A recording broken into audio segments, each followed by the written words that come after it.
Good job, A+. You graduate, move on. If only, right?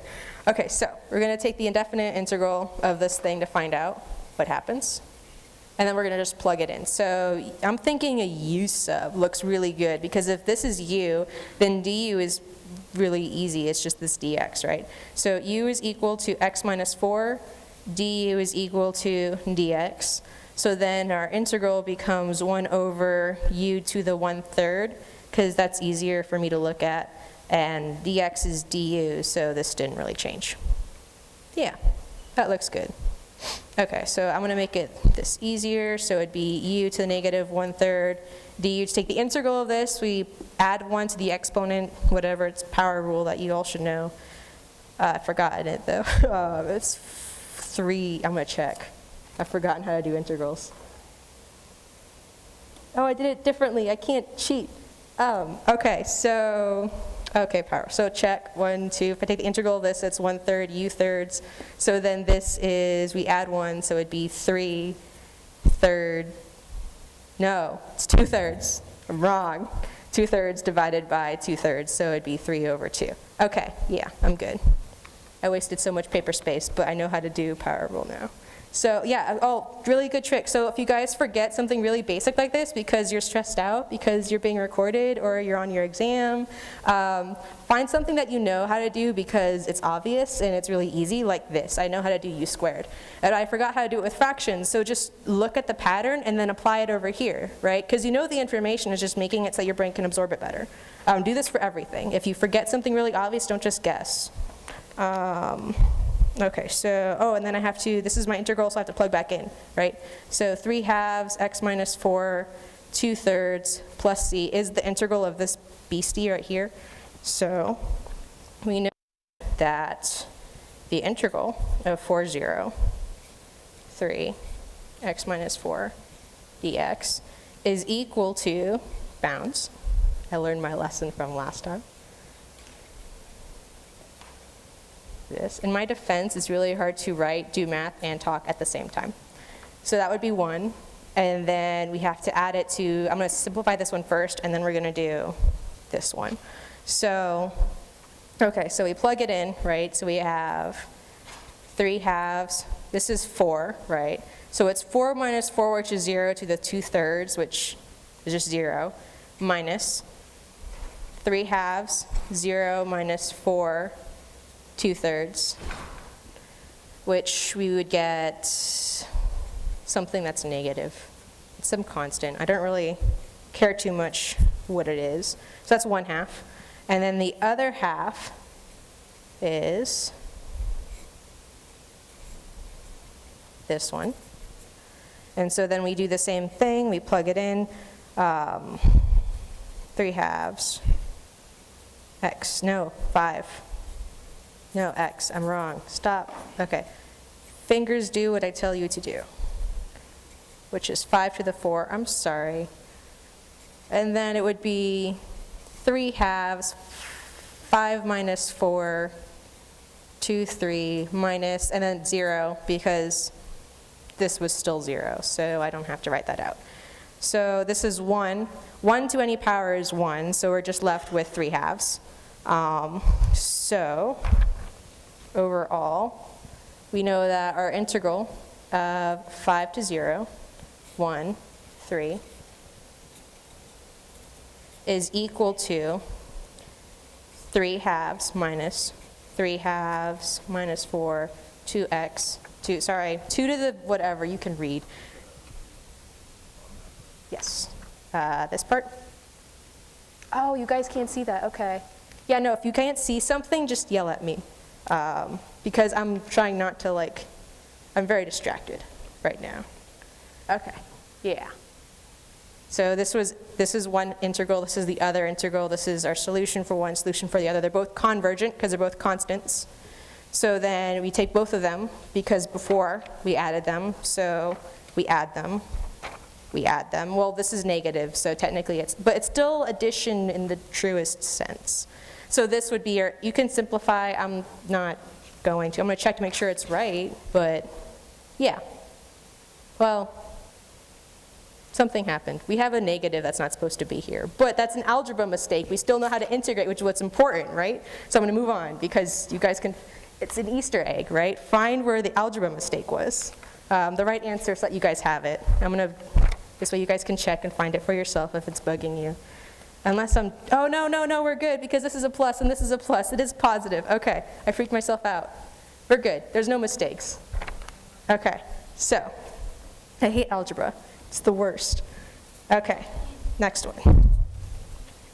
All this breathing into the microphone. I hope that sounds okay. Yeah. Oh, yeah. Good catch. I forgot about that. That's an excellent point. Thank you. Okay. This is improper, so these need to be limits. I forgot about that, which means I would have lost points on an exam. Oh yeah, the right answer is this. I already showed that. I was right. The one that you wrote down was right. I just forgot. I had two negatives here, and I forgot that negatives canceled out. So I'm like, oh no, it's wrong. But no, two negatives make a positive, and so we're fine. We're good. Everything's happy. And I'm going to post these online anyways. It concerned me I had a negative sign. And then my friend here brought up a good point. These need to be limits. So when you do that, it's important that you have different characters, right? Zero, or before, it wouldn't be infinity, it would be like 4 to the positive, I think, and this would be b. I'm writing wrong, I can't do this. Okay, there you go, right? And do that, it had to be a for the next one, 4 minus, and then it would be a to 5. Do different letters or more points off, and you just, what, yeah?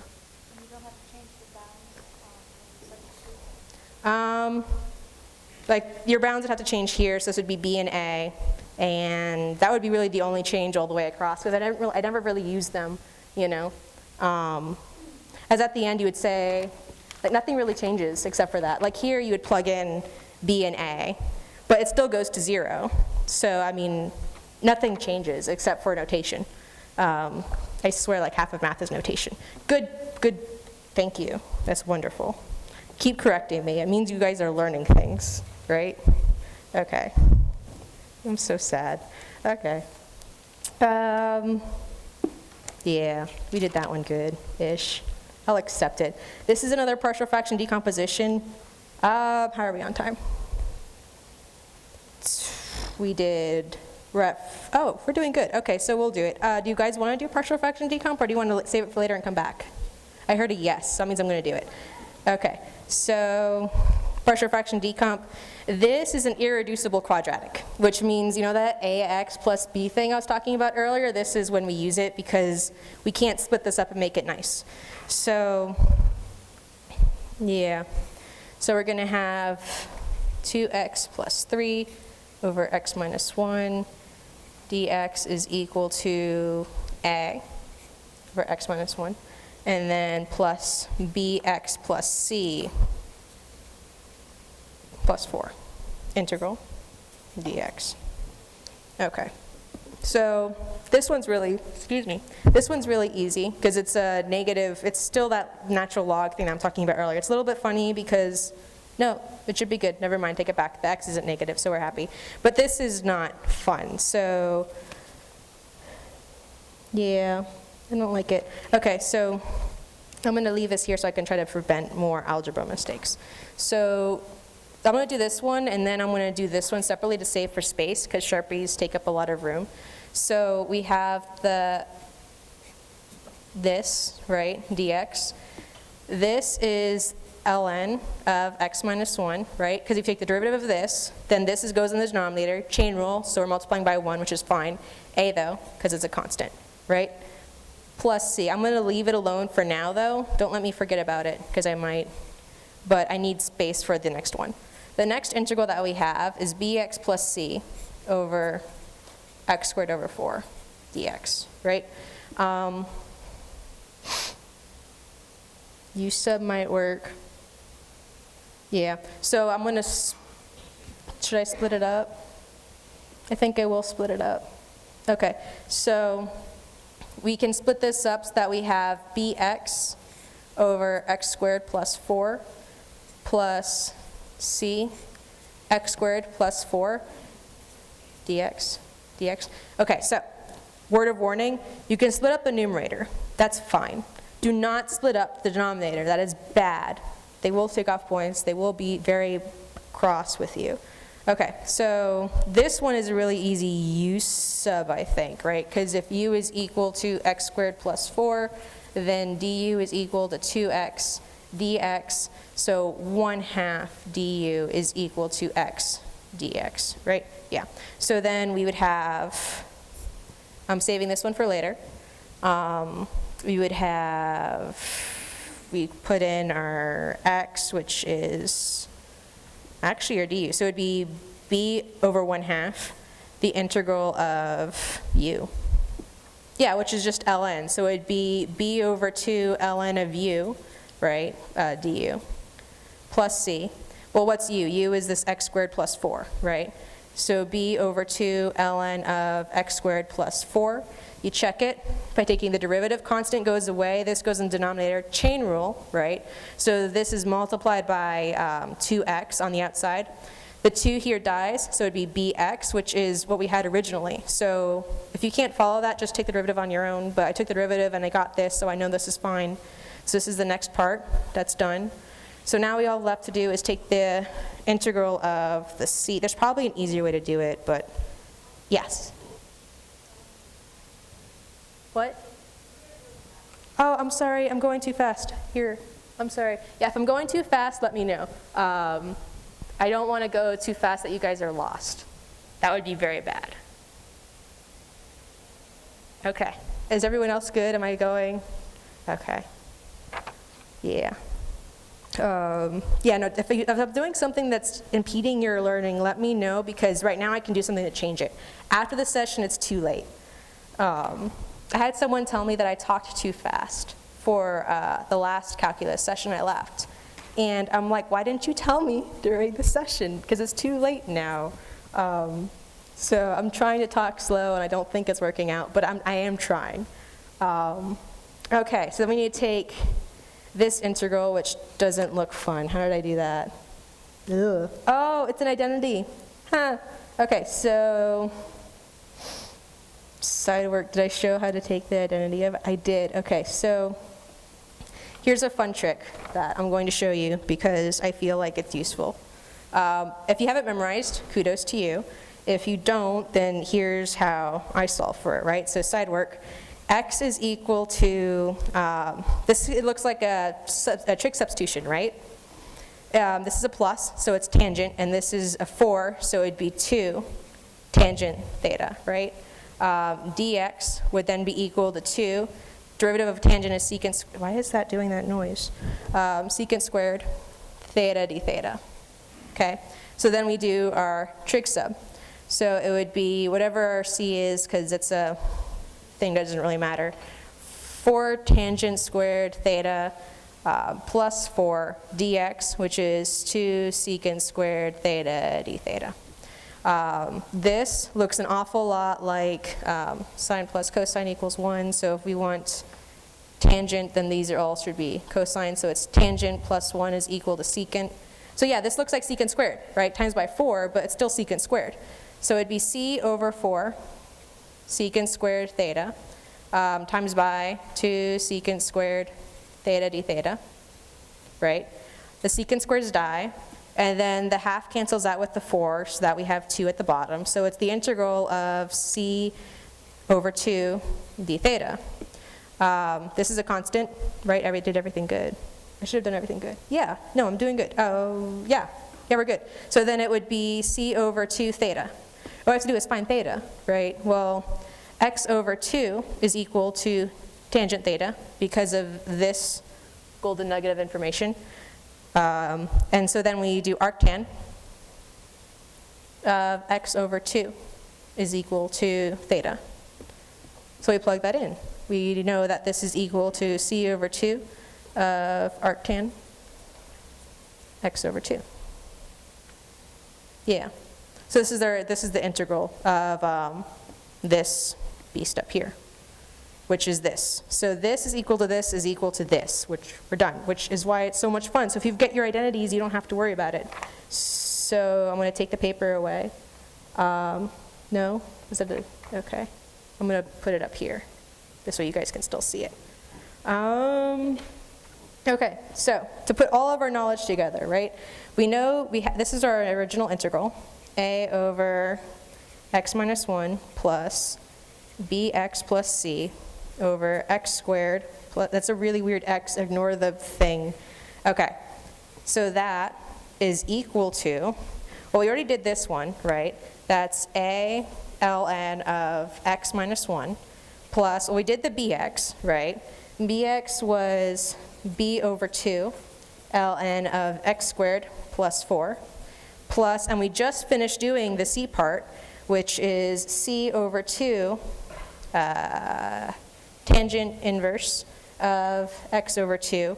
And then originally it was an indefinite, so it's going to be plus c. I'm going to use k as my constant because I have a c up here and I don't want to get those confused. But you can use c if you know how to keep it. I wouldn't use c. Use a different, if you still have c up here, use a different letter. Your professor should know that that's a constant. If not, like label it, like this is my constant. So now we need to find a, b, and c. Okay, so we need to find a, b, and c. So I don't really want to go through it because it's long and boring. Does anyone else oppose that? No one opposes that. So we know that with algebra magic, that a is equal to c, which is equal to 1. So a and c are 1. And that b is equal to negative 1 through algebra. Exercise, use it on your own, or wait until I post the answers. It's in a side work box that I would show you, but you guys can't see it because it's too tiny.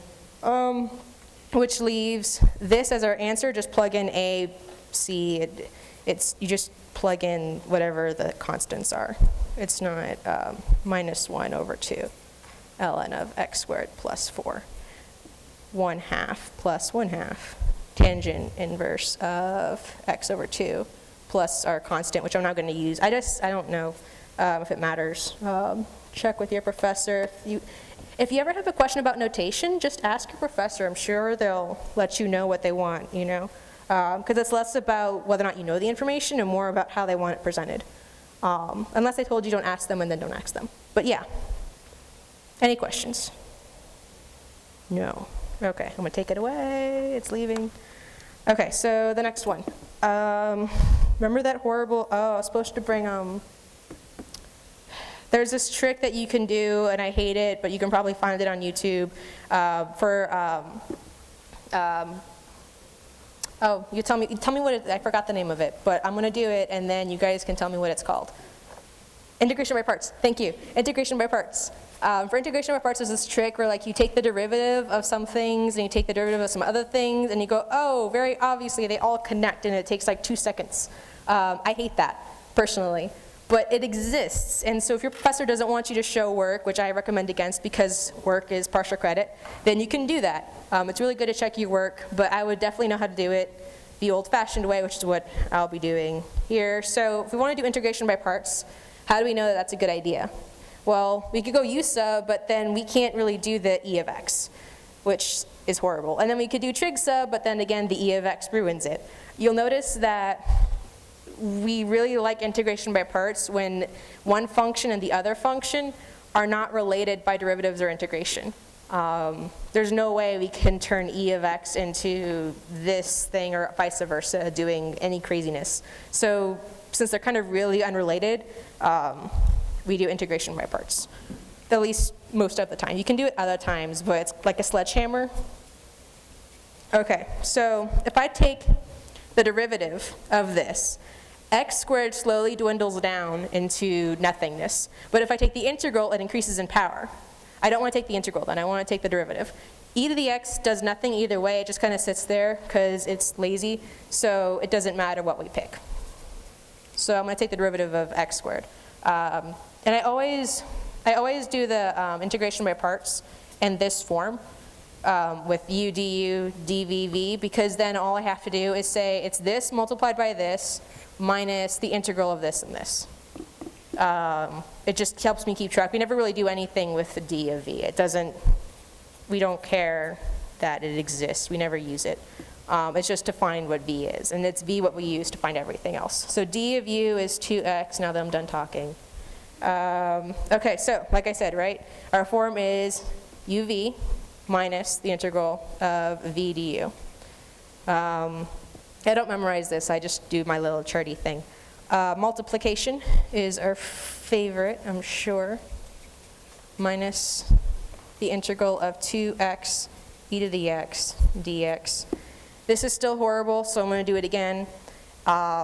Which one, should x be my u or should ex be my u? X should be, don't go backwards. If it's your u the first time, keep it your u the second time. If you pick it twice, you'll just undo all of your hard work. Minus, okay, so u is equal to x, du is equal to dx, and then again, dv is the same.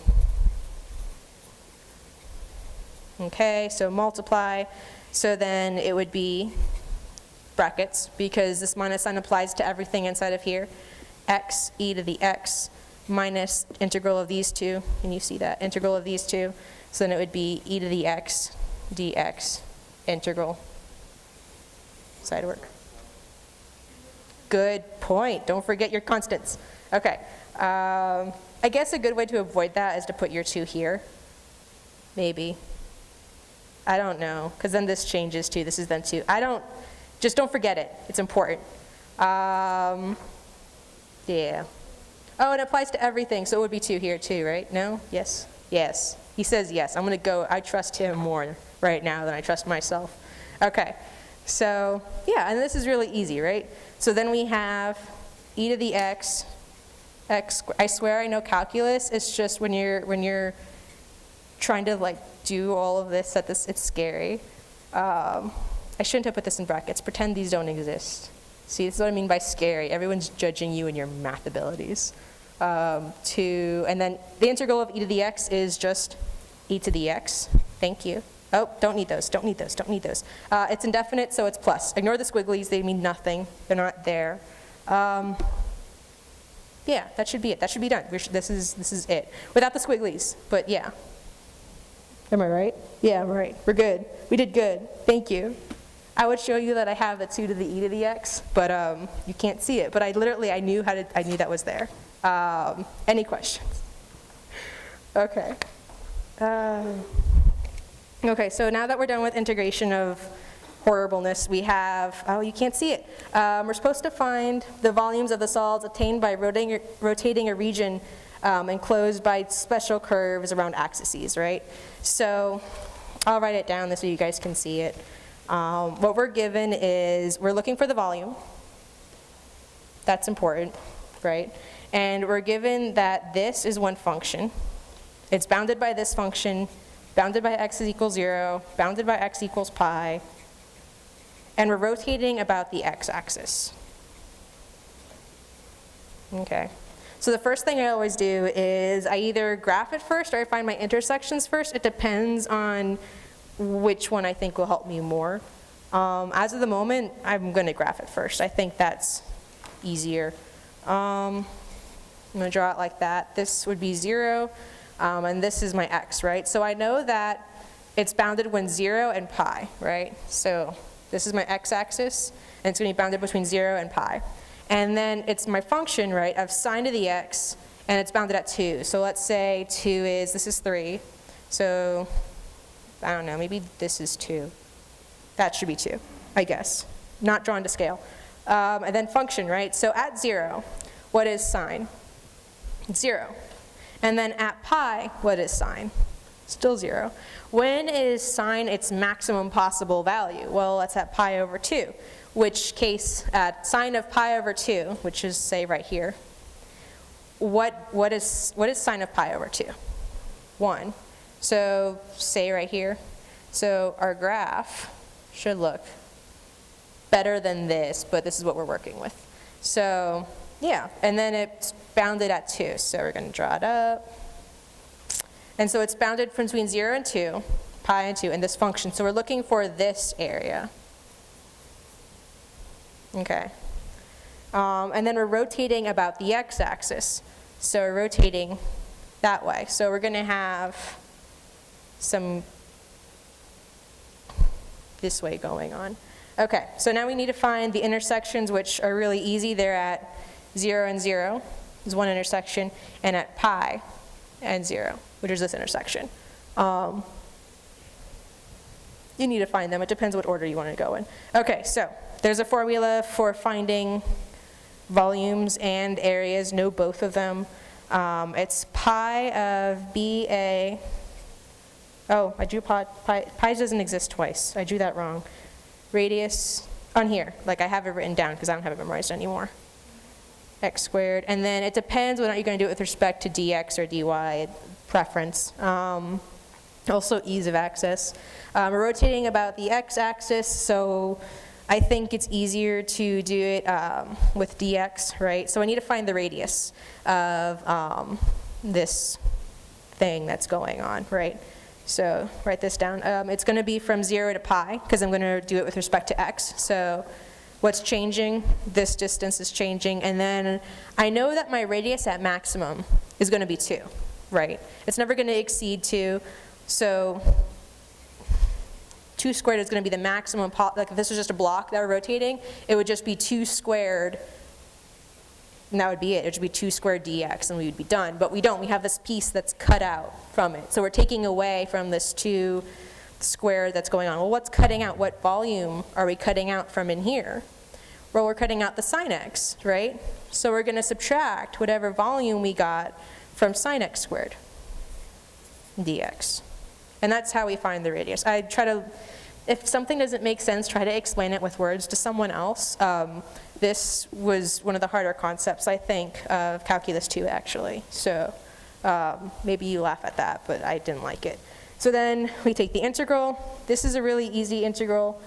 I'm choosing not to do it because you already did like 1 billion integrals, and I trust you guys that you're correcting me, so you know it better than I do. Yeah. So now it would be 4 pi minus pi over 2, which is, after we take the integral, then we're going to get x's on everything except for this, which turns into, you have to do the half angle formula, I think, on this one. So do the half angle formula for sine x squared.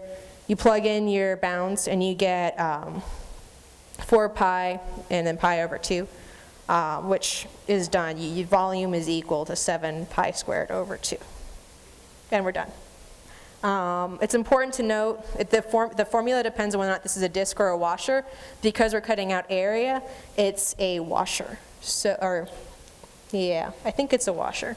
I forget. Know which one it is. Yeah, it's important. Okay. Yeah, it's a washer. I had to think about that. There's like, the washer's like a thing with the hole. I don't do mechanics, but like a washer is like a donut. It's a flat metal donut that you cannot eat. Okay, so we have the same problem, right? But with all the same information before, so I'm not going to write it down again. And we're rotating this time, though, instead of about the x-axis, we're rotating about the y-axis. So if this is my graph, 0 to pi, negative pi, and it's still at 2. And they're still being bound, so this is still what we care about, and rotating about the y-axis.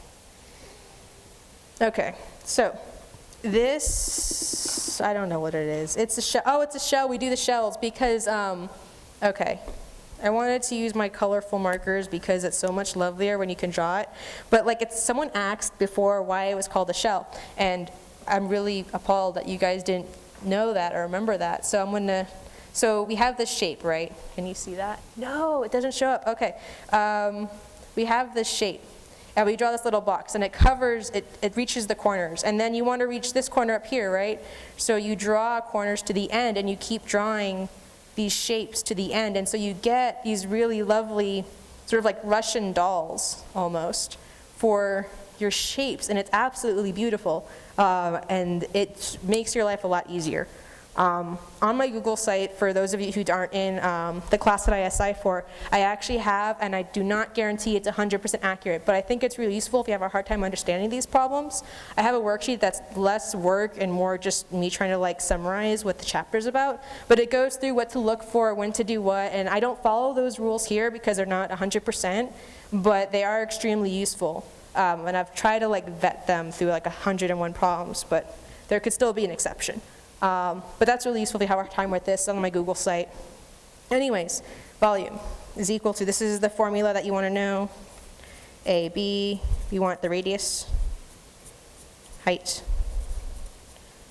and then whether or not it's dx or dy. This time I do it with respect to dy, because what's changing here? No, I still do it with respect to dx. Yeah, it's always what's changing. I confused myself. It's always with respect to whatever it's changing, and we're stretching out along what's, the height never really changes. We're stretching out along the x-axis, so we're going to choose dx. Okay, anyways, so 2 pi, 0 to pi, radius, right? So the question becomes, what should our radius be? Well, if this is the Russian dolls, if you will, right? The radius is however far away you are from the center of your graph, right? Well, that's constantly changing, and and that's what we care about, right? So it should just be x, should be our radius. If we were stretching across the y, that would be it, but we're not. You could probably do it with respect to y, but I don't want to. I'm kind of scared to do that. Okay, and then we have to find the height. So the height is this total height, right, this up to 2, and then it changes depending on what sine x is. So like before, it's going to be x sine x, and then we're going to do it with respect to x, so this changes. I'm actually thinking about how to do it with respect to y now. It kind of intrigues me. Anyways, you do the integral of this, which I'm not going to do because I've lost the ability to math. I've not really lost the ability to math. I'm just stressing out slightly in my head. Okay, and that's what you get, and it's a shell. We're curving out sine x. I don't know. Any questions? This feels like I'm not doing well. Yes?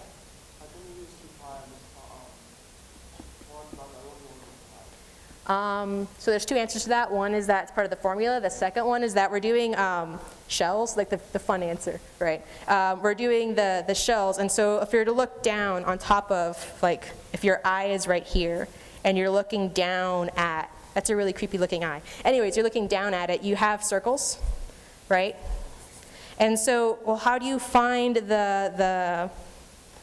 how do you usually find the volume of anything, right? So you want to find however much distance it is across from here. 2 pi r is this circumference, right? And then we pick height, which depth perception here, right? If we're going to look at the outside. So this is height. And so if we multiply the circumference by the height, we actually get the volume. And we take the derivative of that because there's stuff changing on the inside that I can't draw, or else it'll mess up my picture. But yeah, we pick it because of the circumference formula, that it's 2 pi. There's a similar reasoning for the other one where it's just a singular pi, and it's along the same lines. But that's a really good question. I'm glad you asked. It's one of the reasons why I think this is so cool, because we're using basic trig knowledge to do integrals, and it's awesome. Any other questions? No. Okay. That's either really good or really bad. I'm not sure which it is. Okay. Okay, so in SI, people really struggled with eliminating parameters and things. I don't know if that's still a struggle, but just in case, I wanted to make you guys go through it because, it's a valid question. So we're given the curve, x is equal to 4 plus 2 cosine t, y is equal to 3 sine t minus 1. Excuse me. And then it'd be, we know that t is between these 2 bounds. And so we're asked to eliminate the parameter and do other things. Excuse me. I'm sorry. Okay, so the first thing, I'm going to worry about the other things later. I'm just going to find eliminate the parameter right now. So we know there's different formulas that you should have memorized, or if you had memorized them and then forgot them, memorize them again, or do a brain dump, memorize them and then drop them on your paper as soon as you get it.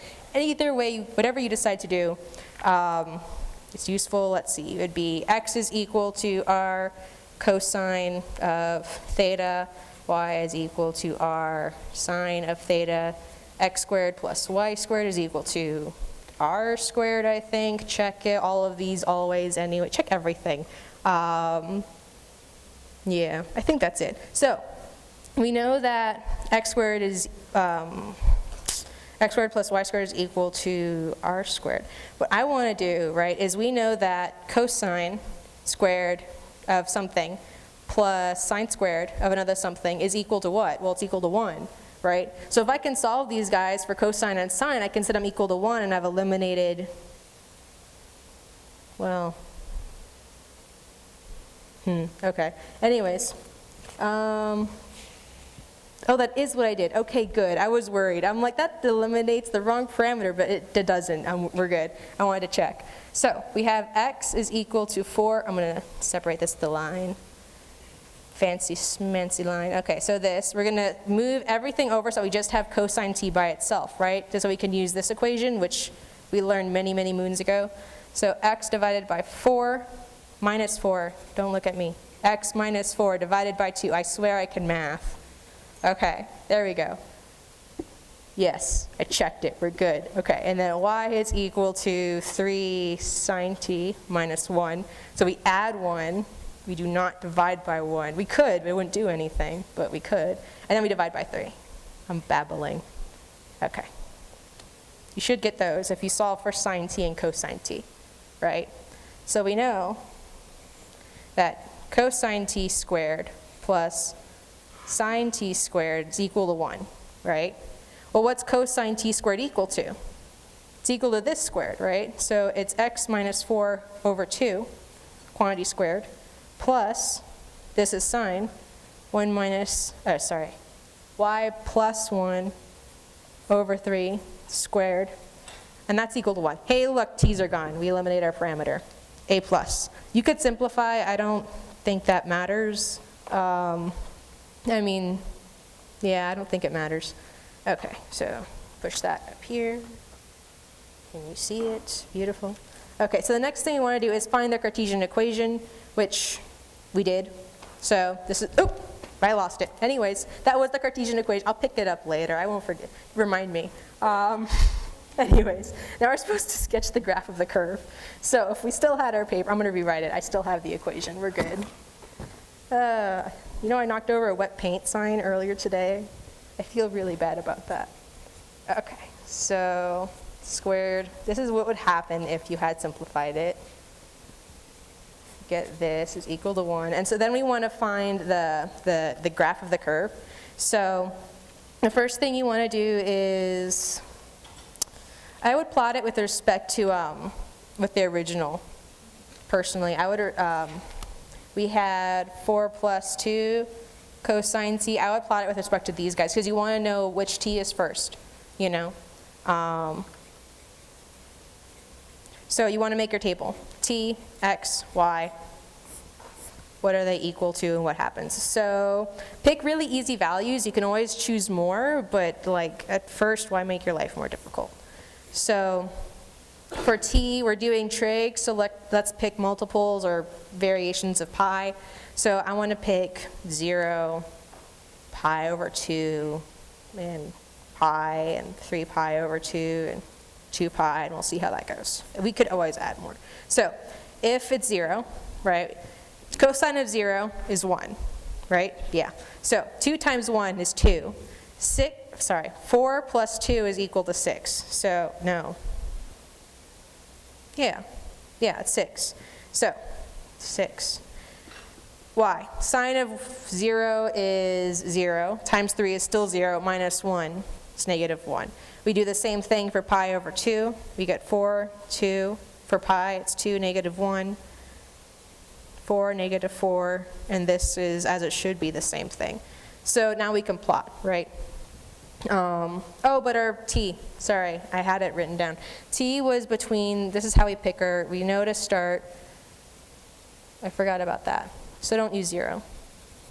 Because your bounds for t can only be between or equal to pi over 2 and 2 pi. So you have to start here and you can't go beyond there. So this don't erase your zeros.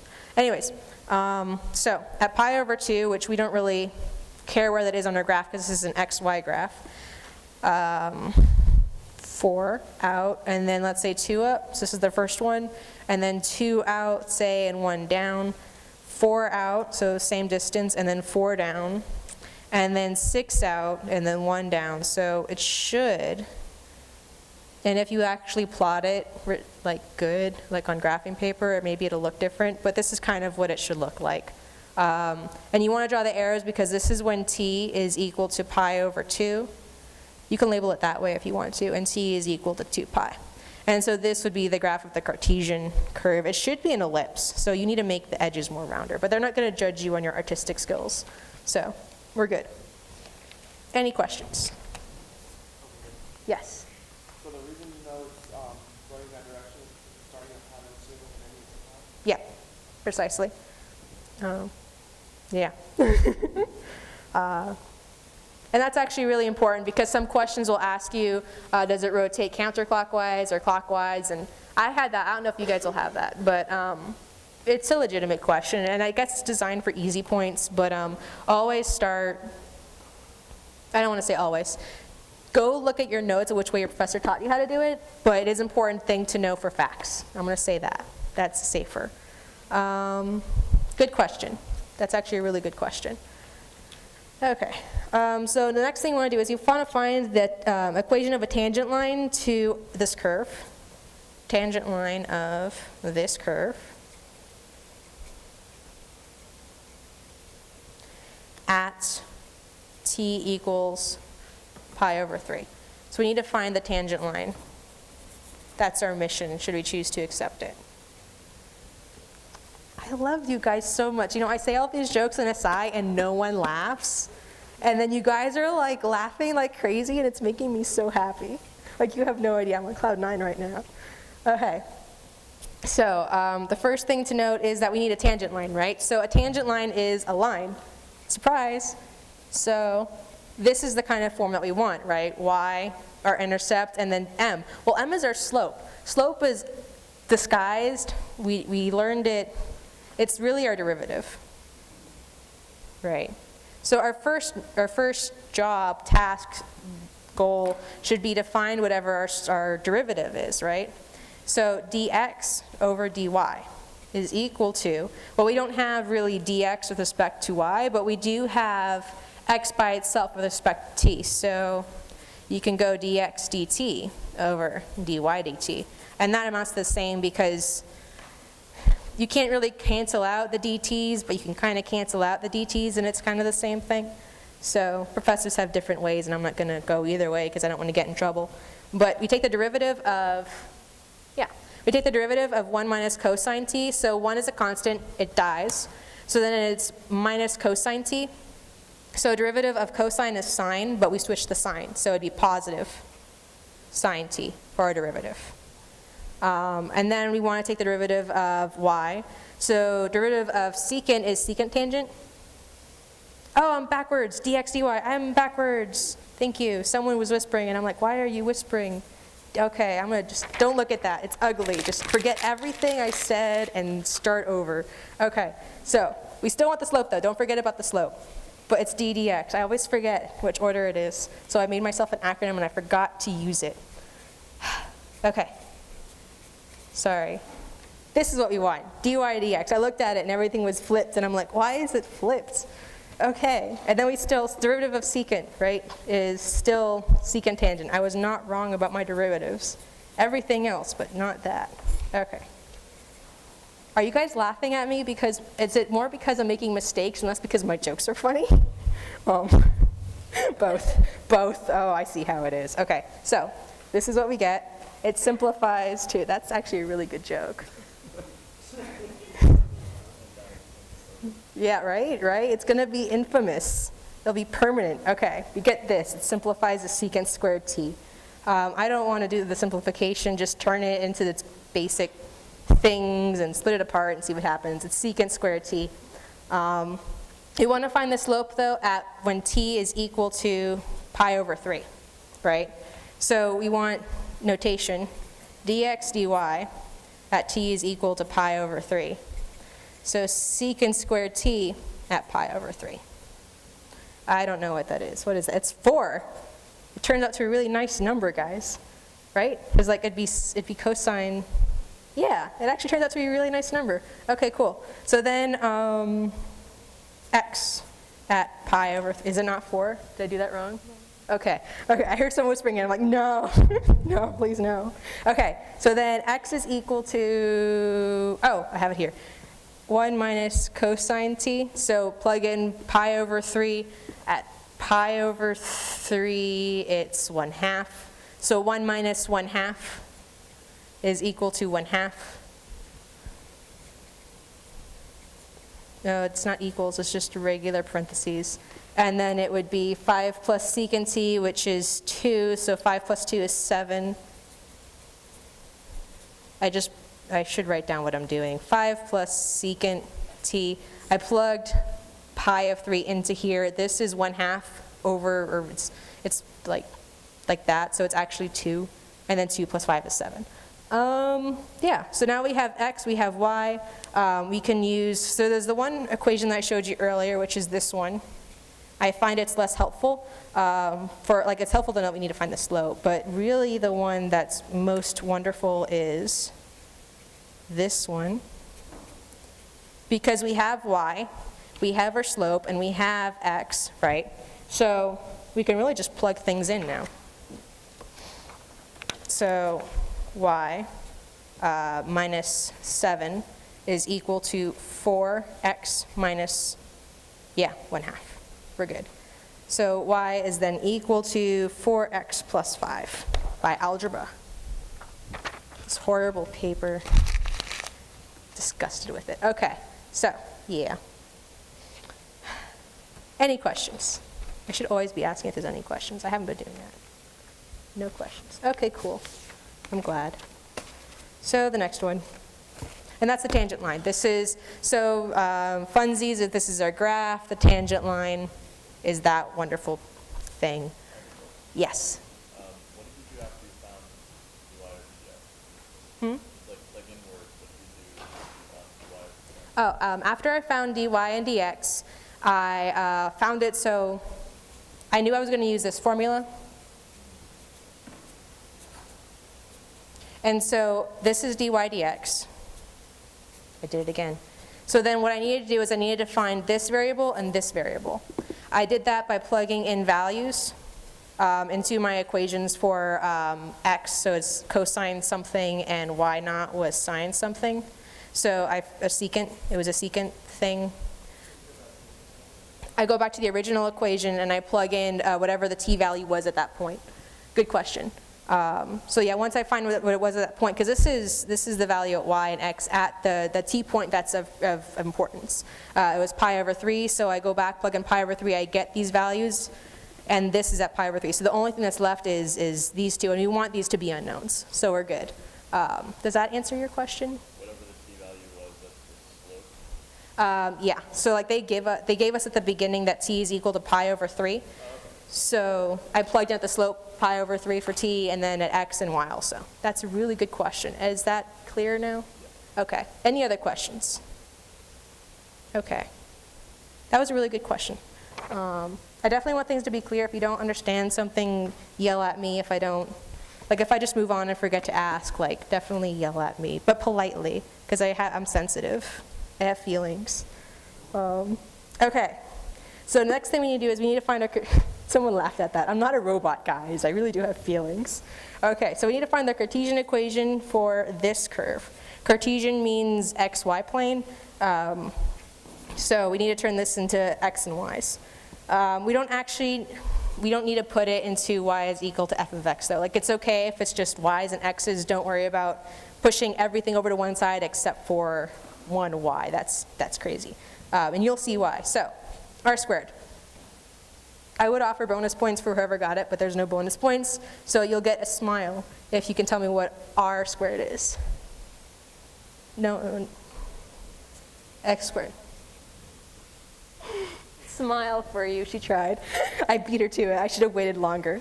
Thank you. It's x squared plus y squared minus 1, 2, and then sine theta, right? Sine squared. So we know that sine theta, our sine theta is equal to y. So if we push it over to the side work, y over r, right? And then we have sine squared though. We don't have we don't have sine squared down here. So you have to square both sides, right? We get sine squared theta is equal to y squared over r squared. But what is r squared? Silence. R squared is x squared over y squared. So really, this is what we have, which is really convenient. More space. So 2y squared over x squared plus y squared. Cool? I think it's cool. I may be the only one, but that's fine. Okay, so I don't really want to simplify. Did I simplify that for you guys? I did. Okay, so if you simplify this down here, if you simplify this, you should get to test your own algebra skills when you're not being recorded. This should be what you get. But like, this should be sufficient. I mean, this is just to make it prettier. So nice job. Any questions about that one?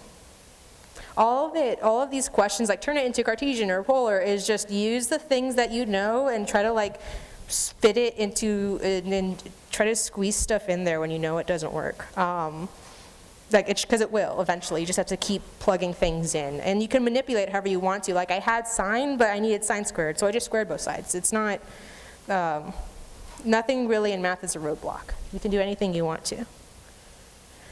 It's literally the American dream. Okay.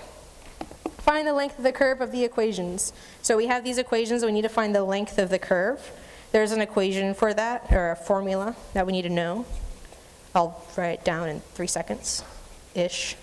Oh, I did the, okay. Yeah. This is a really horrible parenthesis, but it is a parenthesis. And then 1 less than t less than 5. Okay, so our equation for the length of a curve, which is what we want to find, is L for length, a to b, whatever our bounds are, the root of dx dt squared plus dy dt squared. Dt goes like right. It's on the outside of the root, but I'm running out of paper. So there's like 3 different forms of this too. I would know how to derive them because it's fun, but I doubt you'd be tested on that. It's just really cool to know, and it helps you with trying to memorize the formulas, because then you only need to know one form, you can derive the other ones, but otherwise, I mean, like there's 3 other forms, know them all, but this is one of them. This is the one we're going to use for parametrics. I'm babbling again. Okay, so we need to find the derivative of x with respect to t. Well, x is equal to sine t squared. So dx is equal to derivative of this, which is cosine t squared. Chain rule, so derivative of the inside, right? So that would be 2t dt. So dx over dt is equal to this. Ta-da! Similarly, you're going to find dy dt the same way, and that's equal to negative 2t sine t squared dt. Oh, no dt, because I put it over on the other side. Ignore that. I keep doing that. I'm sorry. Okay, so 2 important things to note. We're going to plug them in here. We need our bounds, but we have our bounds because there they are, so we can literally just integrate. I'm going to push this up here. So we have 5 to 1, because those are the bounds for our t, the root, and then whatever dx, right? So 2t cosine t squared. When you leave, don't mock me, okay? I tried my best, and, you know, things happen. Okay, and then squared. And there's still like a dt on the outside of the root, but I'm running out of space again. So you need to simplify these things. When you simplify it, okay, so you're going to get 4t squared and then cosine squared t squared, which is horrible and ugly. But I'm going to write it, I wrote it weird. So it's going to be 4t squared cosine squared t squared plus 4t squared sine squared t squared dt. So then this and this, I can just pull out the 4t squared, right? So if I put these in parentheses, I can basically say this doesn't exist because it's multiplication, right? And then this squared, well, that looks an awful lot like 1, doesn't it? Because cosine squared plus sine squared is equal to 1, so this should be 1. So really, we're just left with 5/1 4t squared dt. Well, this is 2t dt. And this is a really easy integration, right? Because what happens when you take the derivative of t squared? It becomes this, so we're good, I think. Let me check. Yeah, we're good, okay. I wanted to check because I think I know things and I really don't. It's definite, so we don't need a plus c, then we can just plug it in, right? So it's 25 minus 1, which is 24. So the length of our curve is 24. Because we use this equation, we took the derivative of these guys, these are our bounds, we plugged it in and we integrated. Easy peasy. Any questions?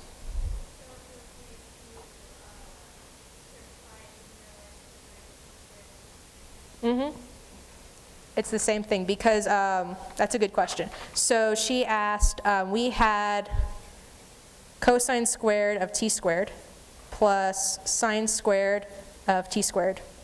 And so I simplified this and I go, oh, this is an equal sign. I'm going to go like this. This is equal to 1, and so I can just kill it, which is what I did here, right? It doesn't exist anymore. Where is it? So your identity, when you learn it in, I forget when you learn it, it's cosine squared theta plus sine squared theta, but they never tell you what theta is, and it's because it's just some value. So long as these guys are the same, you can say it's equal to 1, which is a cool thing to know. It makes your life a lot easier. If these are not the same, then you can't do this. The angles have to be the same. But yeah, good question. Any other questions? No? Okay. I like that question. Food for thought. Just really, really quick. X to the e power. What happens? Take the derivative of this really quick. I'll give you 2 seconds while I flip pages. But take the derivative of that. Did you get this? This is a constant. And I feel like it's a really evil question for Calculus 1, which we're not in. But I mean, like, it made me so happy when I saw that. I'm like, oh, that's evil. I had to show everyone today. So I did. I've showed it to you. Funsies. Moving on. Okay. So the next question, number 7. For which values of t is the curve blah and blah concave up, right? So we're given these curves. Oh, that's convenient. It's right here, but the value, it's not. It's flipped because whatever. It's not right there. Like, never mind. I saw similarities and there were none. Okay, and we want to find when the curve is concave up. It still makes me happy. I like fun math tricks. Okay, so how do I want to? So you're going to need to do, when you find out whether something is concave up or concave down, you need to do 2 things, right? You need to take the derivative of both, and you need to take the double derivative of both. When you have the double derivative, so you want to get d squared y over dx squared. You need to get that. Once you have this, you can find out your inflection points. Your inflection points is when your inflection points, and I may be wrong, but it's important to know what it is, so go back and check if it's very unfamiliar. You need to find out when either this does not exist or when it equals 0. If it does not exist, that's an inflection point, and if this equals 0, it's an inflection point, I think. I could be wrong, but it's important to know when those are. I think we're good. Anyways, that's how we're going to operate, because for this problem it works. So yeah, okay, so time to actually take derivatives. That's the plan of action, right? And then once we know whether or not it is or isn't 0, then we draw a number line and we pick our inflection points, whatever they are, number 1 and number 2, right? We pick our inflection points and then we test and we see whether or not it's negative here, positive here, or negative here, right? If this is the case, then we have something that decreases, let me see. Yeah, it decreases and it increases and it decreases again. So this would be our curve, right? So if we wanted something that's concave up, well, it would only be between, what, here and here, and then here and here. So that's why it's important. That's what we're going to be doing. We're actually going to do the math for that, but I feel like there's so many steps, it's better to kind of lay that out first. So the first thing we want to do is take the derivative. So this is our fun things of awesome. Okay. And so we want to find dy over dx, right? So dy over dx, it's dy ddx, yeah. So it'd be derivative of this guy over derivative of this guy. So derivative of e to the t, it should be e to the t over 2t, right? Because this is a constant, so it dies, and the derivative of e to the x is just e to the x, so derivative of e to the t is just e to the t. And then derivative of this is 2t, so this should be our derivative. So then d squared y over dx squared is not as simple as it looks like when you're dealing with parametric fun things, because this is the equation you have to kind of follow. So you need to take the derivative of this guy with respect to t, right? This is quotient rule. So we need to remember that. Okay, so quotient rule follows as if we have g to the x over f to the x, then quotient rule is derivative of the top rule, quotient rule, or the main one. Looks at those, and then you need to take the derivative of dx again, which is just 2t. So you simplify this algebra-ness, or do whatever, you can read. You can't, okay, so e to the t. When is this equal to 0? And here is, that's multiplied, because you need to take the entire numerator. T is equal to 1. When t is equal to 0, beautiful. And that would cause the function to not exist. There are no other points at which it does or doesn't exist, so these are our inflection points, 1 and 0. So the next thing that I said we were going to do was take our inflection points and make a graph. So on our number line, 0 comes first and then 1. So we cannot pick 0 and 1 as our test values because it would be pointless. We don't know what happens. It's an inflection point. It's the middle change. It's neutral Switzerland. Ignore it. Pick a different one. So if we pick t is equal to 4, right, we plug in t to, I believe it's the derivative, right? Yes? No? I forgot to say. I think it's derivative. We plug in t, our test value. I'm going to pick 4 for this one, -4 and 1/2. These will be our test values. And so we plug these, I could be wrong, but we plug these ones into our double derivative and we see if our double derivative is negative or positive. And that will determine, you know, what the function does at that point, right? So at t equals 0, this is getting difficult. So at t equals 0, we have e to the 4. At t equals 4, we have e to the 4, 4 minus 1, 4 to the 4/3, right? So is this ever negative? No. And then is this ever negative? No. So we just get some positive number, which is good. So here, it's positive. You don't actually, like if your professor wants you to calculate them, then by all means, but you don't need to do so. You just need to know if it's positive or negative. So then we do t equals -4. E to the 4 negative is -4 minus 1. 4 to the -4 to the 3rd power, right? So this becomes -5 over e to the 4 times by 4, -4/3, which is still negative. Negatives and negatives cancel out, so it's still positive. Yeah. So it's still some sort of positive number. So the only thing left to check is the 1/2. So at t equals 1/2, okay, so we have e to the 1/2, t to the negative, what am I doing? 1/2 minus 1, yeah, sorry. Okay, cubed. So this is negative. This is always positive. So we have a negative number divided by a positive number. There's no cancellation, so we're going to get a negative derivative, right? Is anyone lost? Silence. I want to take that as a no. Okay. So the question becomes, what does this look like, right? Can you You can't see that. Okay, so if it's positive, that means it is increasing. And then if it's negative, it means it's decreasing. And then it's positive again, right? So it looks like it's concave up between 0 and 1. Is that right? When t is less than 0. No, I'm wrong. Ignore me. Ignore that. What happened? When t is equal to 0, when t is less than 0, and when t is greater than 1,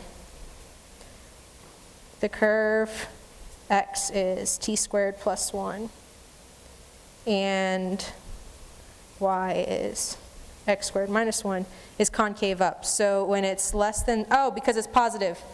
Okay, positive, it's positive. I'm sorry. So you look at when it's positive. Positivity, when a double derivative, means it's concave up, and negativity means it's concave down.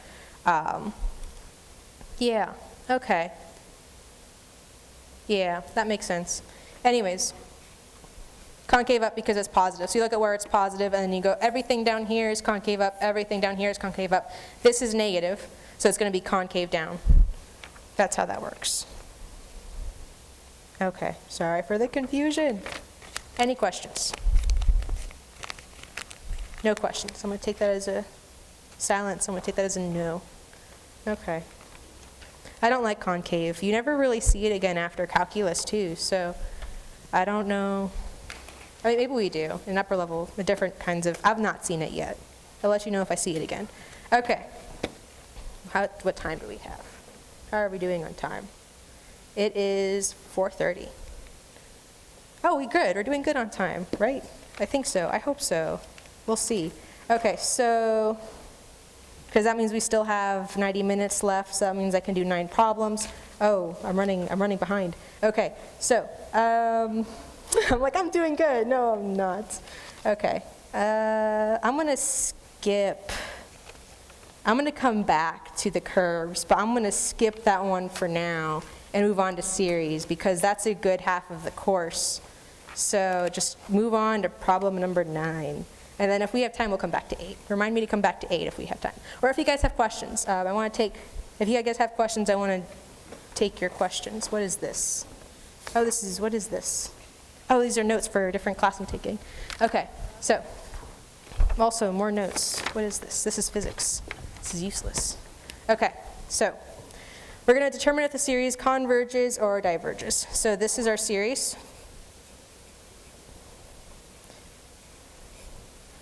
N plus 5n squared minus 6. So the question becomes, does that diverge or converge? It's a really easy one, right? The highest power here is 5. The highest power here is -1. Or sorry, 2 and 2 are the highest powers, and the constants of that is -1 and 5. So divergence test, right? What happens if we do the divergence test on this bad boy? Yeah, it's as n goes towards infinity. For 1 minus n squared, 5n squared plus n minus 6 is equal to -1/5. This is not equal to 0. So by divergence test, our series diverges. Funsies. This series. Any questions on the divergence test? Okay, so there's this series. If you've proven it before, I'm pretty sure you could just cite it, but the class I was assigned for didn't cite it as like a general rule that you could just assume, so I'm assuming you have to prove it. So this is our series. So my go-to, since I see this factorial here, is we should do the ratio test, right? That sounds like a really awesome idea. So the ratio test is 5 to n plus 1 over n plus 1 factorial times by. I'm so much better at series now than I was before, and now it's like I feel like this is my strong suit and I feel sad. Okay, don't forget your limit. Okay, things cancel out, right? We have 5 to the 2n plus 2 here, right? So we're going to have 2 5s left over from the numerator, and all of them are going to die in the denominator. So it's 5 to the 2. And then here we have n factorial. And here we have n plus 1 factorial, right? Well, we have n factorial is just a series of multiplication. So it's n plus 1 times by n minus 1, etc. So really the n's factorials cancel out for both of them. And we're just left with this. Cool, cool? Well, if we take the limit as n goes towards infinity, what happens? Goes to 0. 0 is less than 1. So by ratio test, always name your tests. It converges. Cool, cool? That's that one. Okay. Next series.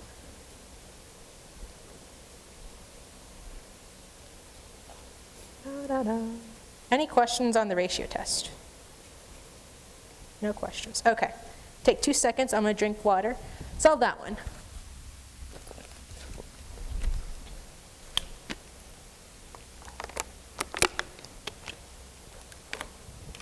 Okay. What test should we use? AST. Yeah, we could do that one. So, AST. We have to determine 2 things if it's the, if we're going to use the alternating series test. We have to do the divergence test and make sure that it holds, right? And we have to make sure that it is decreasing. There are many ways to determine if something is increasing or decreasing. I prefer one to the other, but we'll go through that. So the first thing, right? We take the limit for both of these guys. You would write it out. I'm not going to because space, Sharpie. But we have smaller power versus larger power. Which one wins? Larger power always wins. So it goes to 0. I heard someone say it. Thank you. You are awesome. So this works. Sadly, it does not diverge. If this was like 5, right? We take the limit of this and it's 5. Does it converge or diverge? It diverges by divergence test. Do not say it diverges by alternating series test. It will be so sad. Okay, so the next thing, we have to determine if it's decreasing. So, let's see. What you could do, yeah, there's lots. I picked,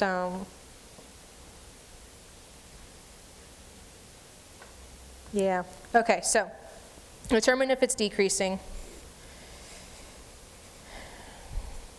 What was the original question?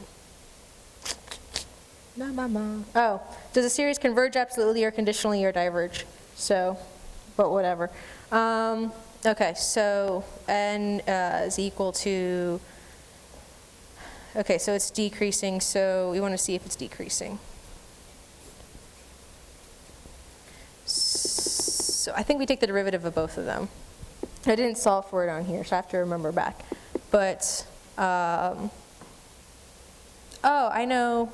Well, yeah, you take the derivative of both of them. So you take the derivative of the top and you would get, so f of x, because you can't take derivatives with n's, they'll get mad at you. So then it would be 2x times by the bottom, which is 3x to the 3, minus derivative of the bottom, so it'd be 9x squared. It dies because the 7 dies, so then it'd just be x squared over 3x cubed plus 7. You take the square of that, you determine, golly. Yeah, because that's a derivative, so it'd be f derivative. Did I really not solve for it? I did not. I hate myself. Oh wait, no I did. Okay, good. Because I can't think when I'm being recorded because my brain literally turns off and it's like, I don't know what I'm doing, guys. Okay, so, oh, I was right. I was doing good. Okay, I was concerned. So, it's like, I don't know what to do next. Okay, so, then we have to determine where this is positive or negative. I'm sorry. Okay, so determine where the derivative is positive or negative, right? The bottom is always going to be positive because of this squared thing going on. So we look at the numerator instead. So I'm going to just not write the denominator anymore because we don't need it. So we know that 2x, 3x, and I forgot the plus. Yeah, I forgot the plus 7 because I took derivative of the top. That plus 7 should be in here. I took the quotient rule poorly. So it'd be 3n plus 7 minus nx to the 4 because I simplify these two together. which is equal to 0. And then I need to find out where this is negative, so I can do that by solving for x, right?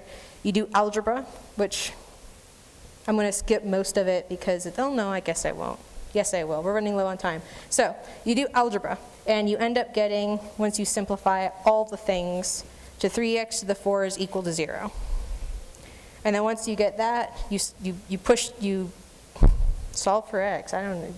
X is equal to, I'm having a hard time, over 3, 1 over 3. That's x. You solve, because you would divide both sides by x, and you move the 14 over, and you do fun things, and it's awesome. That's your x. So now you create your number line to see where it's positive or negative. If this is 14 over 3, 1/3, then above here, right, if you look at your, oh, I shouldn't have gotten rid of that.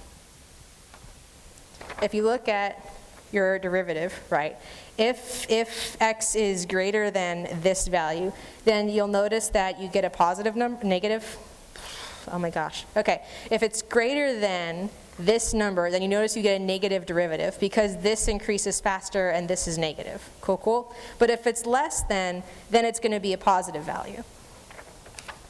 So, if that's the case, then we know that it decreases from here to infinity. So, since it increases, it doesn't really decrease, it doesn't decrease past over here, but it does generally overall, which is what we care about, right? So it does the series that we were caring about before, this one. The limit of it,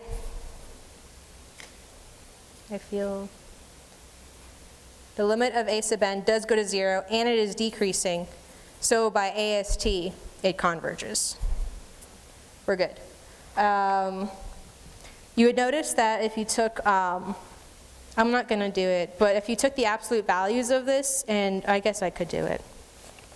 If you took, we know it's convergent, at least conditionally. We don't know if it converges absolutely or not, which is what the original question was asking. Does it converge absolutely, conditionally, or diverge? Well, it converges conditionally at least. Does it converge? Are we running out on time? No, we're good. Okay, I'm concerned now, but we're good. So we take the absolute values of it, n equals 1, n squared, and we go, does it still converge or diverge, right? Well, we can use comparison test. I'm going to say my b sub n is equal to n squared over 3n to the 3, which I can simplify to just being 1 over 3n. Oh, hey, this is harmonic series. If you compare it to harmonic series, you would do the limit as n approaches infinity for 1 over 3n over n squared over 3n3 plus 7, which is equal to 1 over 3n times by 3n3 plus 7 over n squared. You notice that you get 3n to the 3 plus 7, 3n to the 3. This becomes 1. You're going to get 1 plus something that's 7 over n, and that goes to 0. You get a constant. You get a constant, therefore they both do the same thing. B sub n diverges, therefore A sub n diverges. So the absolute values diverged, but when we took it with the AST, it converged, so it's conditionally converging. And that one's done.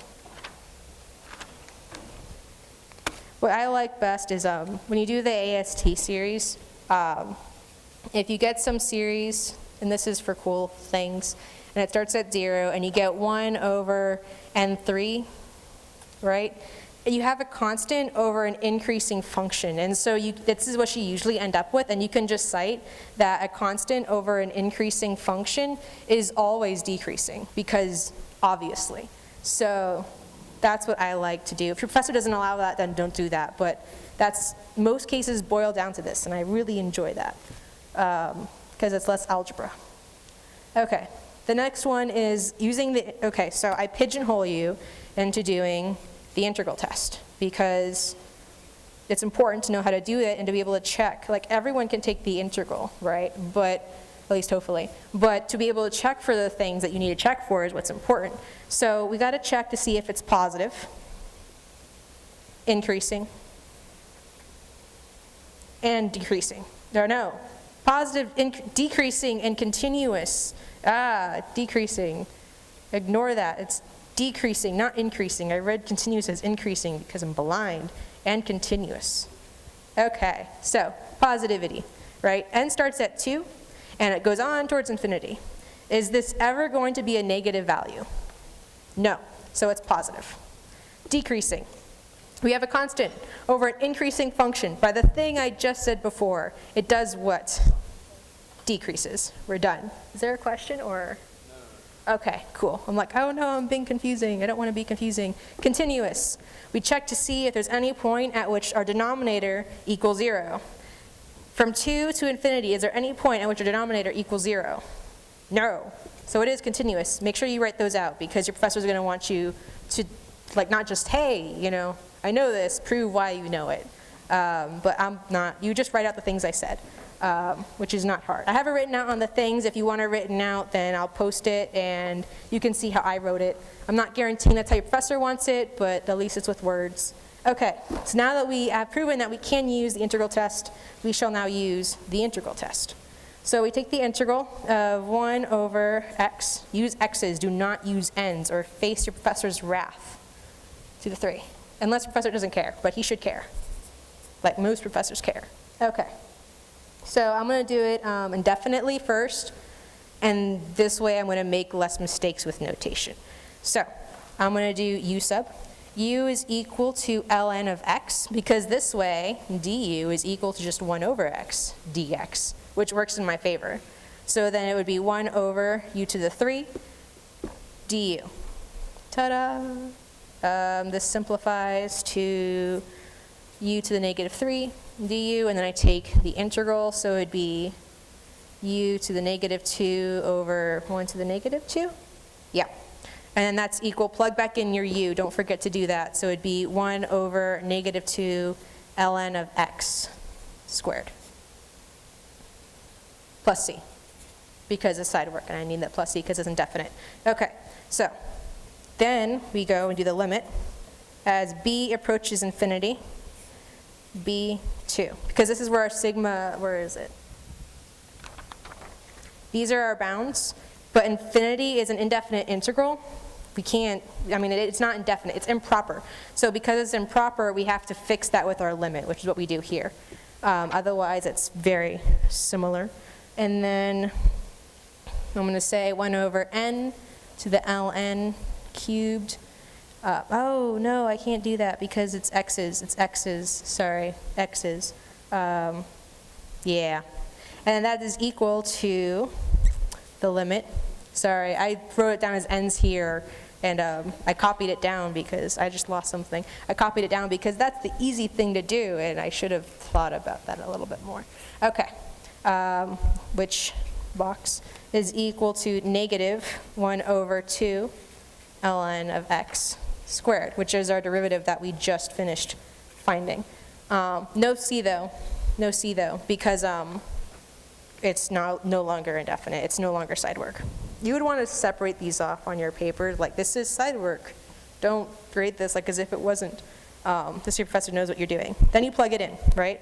So limit, never forget your limit. 1 negative. Positive because the negative signs cancel out.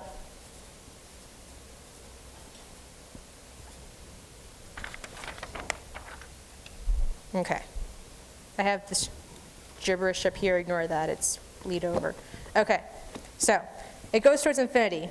We have 1 over infinity. What happens?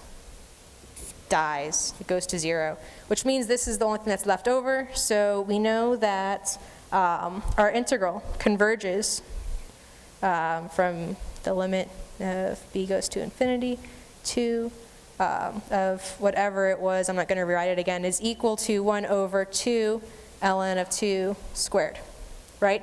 Our integral converged. Therefore, our series equals this, right? No, no. Our series does not equal this. Our integral of the series equals this thing, and therefore it converges, but we don't know what our series is equal to. Don't say that our series is equal to this thing. Don't do that. It's very bad. I got points off for that last semester, and when I took it, not last semester, but don't know. Our integral is equal to this thing, our series is equal to something else, no one really cares, we just know that it converges, and therefore our series converges by integral test. Any questions?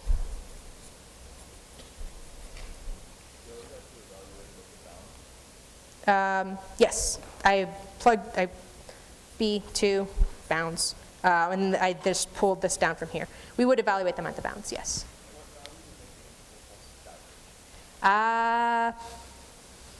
What values make the integral test diverge? For this particular series, like, that's a good question. Okay, so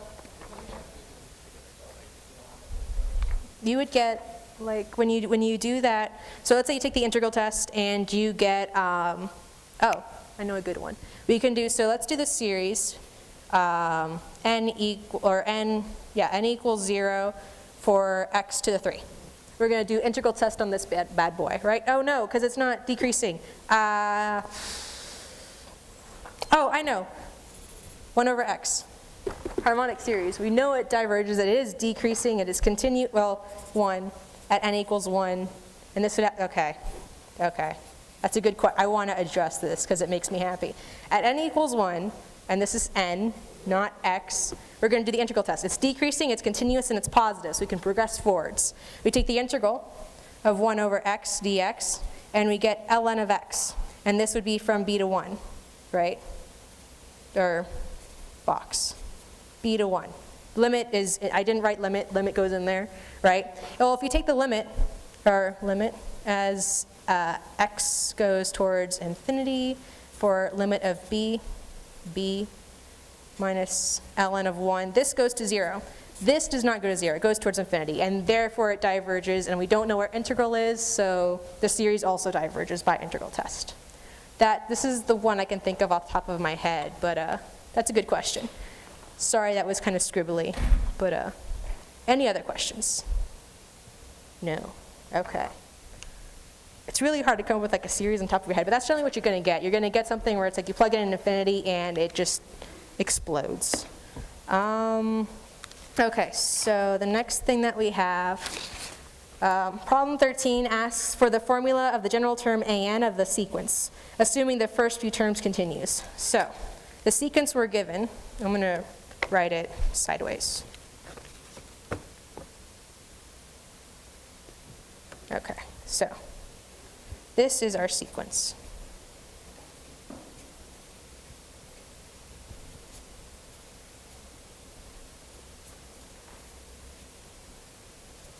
Okay, so you can separate these off, so this way it's easier to manage, right? So the first thing I'm going to deal with is the sign. The sign is really easy to handle. It's positive, negative, right? So if n starts at 0, it doesn't matter if it starts at 1 or at 0, just pick one and stick to it. So if it's negative 1, right, then when n is 0, it's going to be positive. When n is 1, it's going to be negative. It's 2, 3, so negatives are taken care of. The next thing we notice is that we have 1, 2, 3, 4. It's incrementing in the numerator by 1 every time, right? So what else increments in our What else increments 1 by 1 as we progress along the sum? N. Beautiful, fantastic. But n starts at 0, so n has to be n plus 1. But that's perfect, ready to go. Next thing, it's 5, 25, 125. Notice the pattern, it's powers of 5. So it would be 5 to the power of n, but it's 5 first, so it would be n plus 1. This is equivalent to the series n equals 1, n plus 1, n over 5 to the n. It doesn't make a difference, just make sure it's consistent. And plug in values after you're done. You're like, oh, I finished, happy, move on. Plug in values. Make sure that your series is what you got, or your sequence is what you got. Or this would be a sub n, sorry. So this is our sequence. You would say a sub n is equal to blah, not series. Sum is for series, sequences are a sub n. Ignore that. But otherwise, yeah. Yeah, sorry. I got carried away. We're doing sequences, and I'm like, oh, yay, more no. Okay. So then the question becomes, is it Is it convergent or is it divergent? The series that, or the sequence that we created, is it convergent or divergent? So a good way to check is you take the limit of a sub n. And then if this converges, then it's a convergent series, right? So, and then you take the absolute values of it. So n plus 1 over n to the 5n. Limit carries over. I forgot to rewrite limit, but you're taking the limit of it. It's absolute values, so this -1 thing dies. It doesn't go to 0, it's just not there anymore. It goes to 1, because it is basically 1. And so then you would have the limit as n goes towards infinity of n over 5n. This is hard to do unless you can prove it mathematically. I wouldn't just guesstimate because your professor's not going to want you to guesstimate. So you have to do L'Hopital's rule. You have to take the derivative of this thing. So f of x is equal to x over 5x. Take the derivative you have to do, look, limit x approaches infinity. I'm saying words, they're not coming out like I want them to come out, and it's just, okay. So you can't just go, oh, limit, and obviously it's blah, because you don't know. So do L'Hopital's. Make sure you note that you're going to do L'Hopital's rule, or L'Hopital's, or however you want to pronounce it. So L'Hopital's goes take derivative of the numerator, and then leave it. Don't do quotient rule. So derivative of x is just 1. Derivative of 5x is ln of 5? Yeah. 5x ln of 5. More rules that you need to know. And so this becomes really obvious, right? Because it's still, I forgot the limit again. Okay, so limit as x approaches infinity in here. So the only x is in the bottom, so it goes to 0. Oh, hey, look, it diverges. Wrong. It's a sequence, so it converges, and we're good. Converges because sequence. Make sure you know when because like if it was a series, we wouldn't be able to tell, right? Because it would be by divergence test. And by divergence test, we have no idea what it does if it's equal to 0, so we have to do a different test. But this is sequences, so it's fine. That's always really actually, know the differences. Professors like to try to, I don't say they like to try, but they want to make sure you know the difference between a sequence and a series. And when the one converges and when one doesn't. Any questions? Okay. We literally have, oh no. Okay, that's fine. We'll get through them all, maybe. What timer we have? So, okay, we're doing good. Maybe. So we're supposed to find the radius and interval of convergence for this series. Is everyone happy right now? Not in Calc 2. When you leave the final exam, you'll be relieved. Okay, so we need to find the radius of an integral of convergence. I said that wrong, but whatever. So usually when you're doing power series, you're going to do the ratio test because it just works out really, really nice. So that's what I'm going to do. It's just kind of like, it's not an always, but it's a general, why not? You know, why go against the flow? And then it would be n plus 1 to the 3/2 times by n to the 3/2 to n x to the n. Okay, so time to cross things out, which is what, like the ratio test is my favorite, if only because I get to slash things. So 2n, 2n, everything dies except for 1, 2 in the numerator. X, x, everything dies except for 1x in the numerator. So that just leaves these guys. I'm not going to cross them out just yet because things aren't what they appear to be. So if we do fun things on the bottom, we're going to notice that we have, like if you do the where you expand stuff, FOIL, you're going to notice that this is the same as this, and you're going to have extra n terms on the bottom. I don't really care what they are, but they exist. So we're going to have 2x. No, I do care what they are. I lied. No, I don't. I'm not lying. I'm doing good. Okay, so we have n to the 3n over n to the 3n, because that's the greatest power. And then we're going to have n to the 3n divided by n to the 3n plus, and then we're going to have like lots of tinier n's, like n to like the 2n or whatever, I don't know. And we're going to divide that by n to the 3n. Well, this dies. It goes to 0, so we don't care what it does. And then, because this n's always going to be greater than the ones up here, so I'm not going to bother writing them out. And then this goes to 1. So we have a constant on the bottom, which is 1, and then 2x times by 1, right? So it's the limit as n approaches infinity for 2x. Well, the question becomes, when is this less than 1? Because when it's less than 1, then it converges, right? So time to do fancy math. 2x is less than 1. So x is less than 1/2.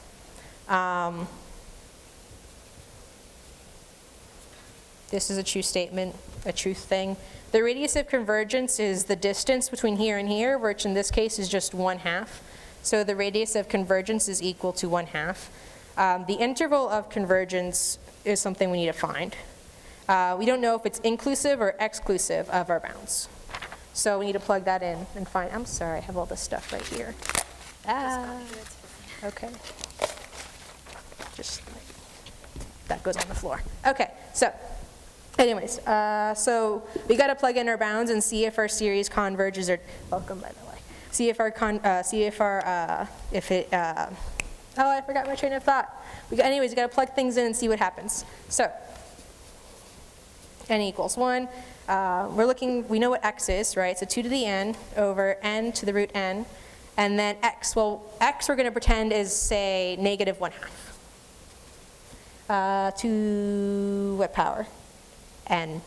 Okay, so we're going to plug that in. These guys we can merge together because they have the same power. So really what we have is n equals 1 to the negative 1n over n 3/2. What series does this look like? P series, right? If our power, which is 3/2, is greater than 1, it converges. Well, it's greater than 1, so it also, right? Is that how it works? Let me check. I'm doubting myself. Oh no, it's AST. I use the AST. Well, whatever. It doesn't make a difference. It still converges by, it needs to be positive though, to do the comparison, P series, whatever. Okay, so fine. It's alternating series. You take the limit of this thing as n goes to infinity is what? 0. And then is it decreasing? Yes, because constant over increasing function. So by AST, it is convergent. I said that wrong, I'm sorry. But still, if this was a positive value, it would converge by P series. I should not have that in myself. So this is convergent when we plug it in, which means that we include that 1/2. So then we plug in the positive 1/2, right? So I'm going to do that on the side. N equals 1 to the n, 1/2 to the n over n to the 3/2 halves. So this becomes 1 to the n, which is just 1, because 1 times itself, any numerous matter, whatever. 1 multiplied by 1 is still 1, no matter how many times you multiply by 1. So we actually end up getting the same series, only positive, right?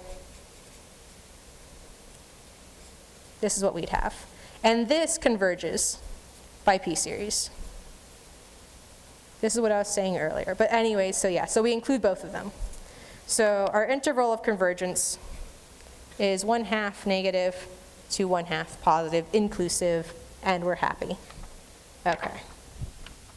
Any questions? No questions. That's wonderful. Okay. Power series representation of things. So we have this expression, and we want to turn it into a power series, right? So our form for power series is 1 over 1 minus r. We don't really care what r is so long as that it has a negative sign in front of it, right? So 1 over, say, 9 minus x squared. And then we want to get rid of that 9, right? So it would be 1 over 1 minus minus x squared over 9 times by 1/9 should be sufficient. Yeah. So this is our r. So r is equal to negative x squared over 9. Okay, so now we can apply our form, right? So for this series, we know that this is a true thing, so it'd be r to the n power. So then this will be your r, right? So it'll be equals 0 over n. And then we're still going to multiply by 1/9 because that doesn't go away. Don't forget your constants. I do it all the time, but you shouldn't emulate me in that because that would be sad. You'll lose points. So this is our series. Mostly that's kind of it. I mean, we can find the radius of convergence for this one. So we know that r is equal to negative x squared over 9. So that means that the absolute value of this must be less than 1. So it's really x squared is less than 9. So x squared is, or x is less than 3 absolute values. It's absolute values, that's a good question. That's okay. So she asked what was the problem with the signs. The signs, because it's an absolute values, it dies because it's positive, and I'm going to leave these here because I want to make sure that I tell future me or my professor who might be grading this that x is between negative 3 and 3. But that's mostly the logic behind it. So we can simplify this if we want to, but I don't think it's necessary. It really depends how far your professor wants you to go. So it'd be x to the 2n over 9n. And you can bring in the 9 if you want. So if you want to do that, then this would die and be n plus 1. So it doesn't really make a difference. Personal preference. Unless you're given instructions to do otherwise, and then it's no longer personal preference. Oh, I'm going to need this. Okay, so next one. We have this series, or this expression, and we want to turn it into an expression of power series. Well, this looked an awful lot like our previous thing, right? But we have to turn it so that we can use it.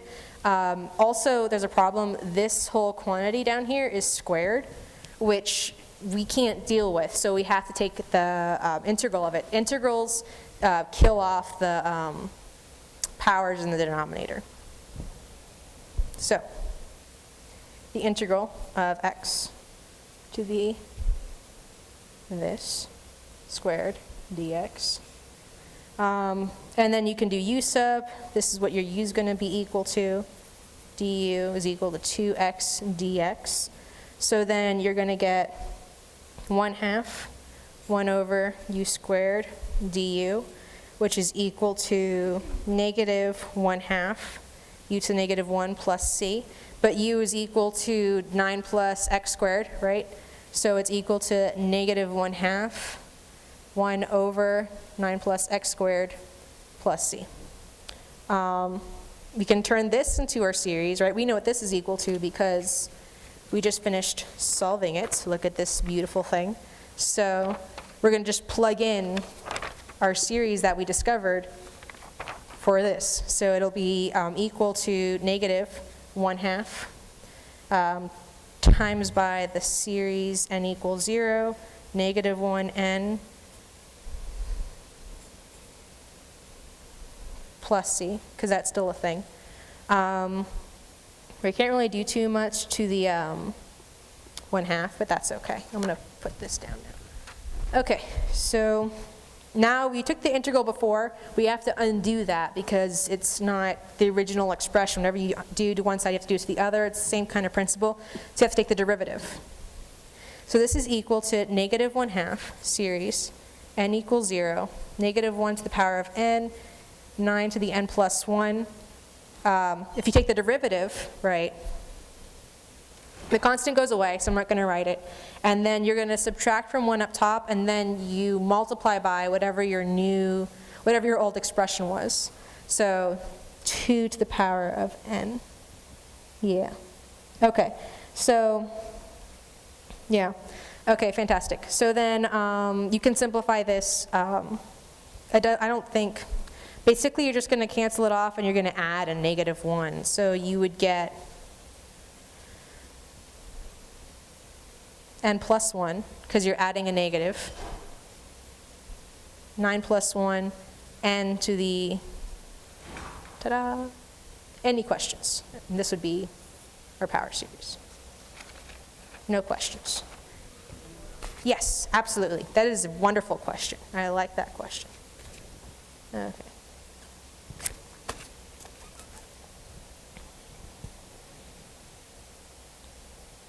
We cool? I'll wait for the go-ahead. The next one that we're supposed to do is we're supposed to find the Taylor series for a function centered at 2. So I'm going to pull this out of the way. I'm going to throw these away. So I'm like, if you want papers, you can come and grab them at the end of the session. I mean, they're mostly garbage. I make a lot of mistakes, and you don't want that. You want the nice, pretty version I'm going to scan in later, you know? This is so much more beautiful. It just makes me sad. Okay, so Taylor series for f of x. So our function that we want to find the Taylor series for is this one. And it's centered at 2, so a is going to be equal to 2. So it's important to know the formula for Taylor series, which this is it. This f to the power of I, that's actually what derivative you're going to be going to. So I at 0 is going to be f increase at 0, right? So that's going to be your regular function. And then when it's 1, it's the first derivative. It's 2, it's the second derivative, etc. At a, whatever that center point is, I factorial x minus a to the power of I. Okay, so things to know. I don't know what your professor prefers, but there are several, did I have it on here? There are several things to memorize, actually, for Taylor series. I know the class I had didn't have a chance to cover through the memorization part, but in your book you have, like, what is the Taylor series of sine of x or cosine of x, and you should know those ones, but you can derive them easily. So if she didn't tell you to memorize them or he didn't tell you to memorize them, don't worry about it. Just, it's good practice to derive those, just in case you're required to later. And you would do it the same way that we're going to do this one, so no worries. Okay, so we know that we're going to need the function at some derivative. So let's just take a bunch of derivatives. F of x is equal to ln of x minus 1, because it's given. F of prime of x is equal to 1 over x minus 1. F double prime of x is equal to negative squared, and then f3 of x is equal to 2 to the negative 3. f4 of x is equal to negative 6, x minus 1, 4, and then f5 of x to 4, negative 5. And then what we want to do is we want to find these guys at a, right? Not at x, but at a. So we have to plug in 2 for all of our x's. So f of a is going to be equal to 0. It's going to be equal to 1. It's going to be equal to negative 1, 2, negative 6, and 24. If you plug in 2 into all of these guys. So now you have to apply this algorithm, if you will, right? So you know that f first, I guess, the original function at a is 0, right? So it'd be 0. Sorry, 0. Okay, I'm going to throw this one away. I ruined it. Sorry. Okay, so f of 0, so it's going to be 0 over 0 prime because I is 0. So 0 factorial x minus 2 to the power of 0. Right, that's our formula. So we're going to get plus 1 over 1 factorial x minus 2 to the power of 1 plus negative 1 over 2 x minus 2 squared plus 2 over 3 factorial. This is 2 factorial. Over here, I forgot to write the factorial. That's important. X minus 2 to the power of 3 plus negative 6 to the 4 factorial. X minus 2 to the 4 plus dot, dot, dot, etc. Lots of things to write. So you'll notice that, okay, so these guys cancel out, right? This is 0. Well, if we're multiplying by 0, this entire thing dies, so we don't care about it. And then this is 1, so we just are left with x minus 2 to the power of 1 plus negative 1/2 x minus 2 squared. But this is 2, right? And this is 3 times 2, so that cancels out, and we're left with 1/3 x to the minus 2 to 3. And this is 6. 4 factorial is 4 times 6, right? So it would be minus 1 over 4. And the pattern carries. If you do a bunch of these guys, you'll notice that you're only going to be left with whatever your I is, you know? So your series is going to be, well, you notice, right, separate these guys off. Positive, negative, positive, negative. Alternating series. At n equals 1, it's going to be positive, so we're going to make this n plus 1. This way it's 2 squared, it's positive, so it cancels out. And then we're going to have x minus 2, because that's a constant term, but it's 1, 2, 3, 4 powers. It's going to be incrementing with n, right? So n. What should the denominator be?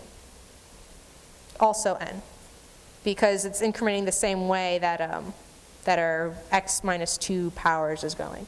So this is our Taylor series centered at 2. No. That's a good question. So she asked if it was n factorial still, and it's not. I'm going to explain why, because that's a really good question. So sometimes in Taylor series, it's best not to simplify, and sometimes it is. In this case, it's best to simplify. We're left with 0 over 0 factorial and some stuff, which I'm going to leave out. And then 1 over 1 factorial plus negative 1 over 2 factorial plus 2 over 3 factorial plus negative 6 over 4 factorial. Well, this is 0 plus 1 over 1, which is 1, plus 1 over 2. Well, 2 is 3 times 2 times 1. These guys cancel. So 3 times 2, 4 times by 3 times by 2 times by 1. So these guys cancel. And the pattern carries where you're only left with whatever n is, and the rest, n minus 1 factors out. That dies with every term in the series.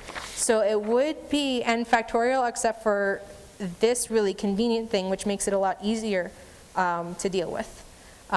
So it'd be just n. Does that help? Okay.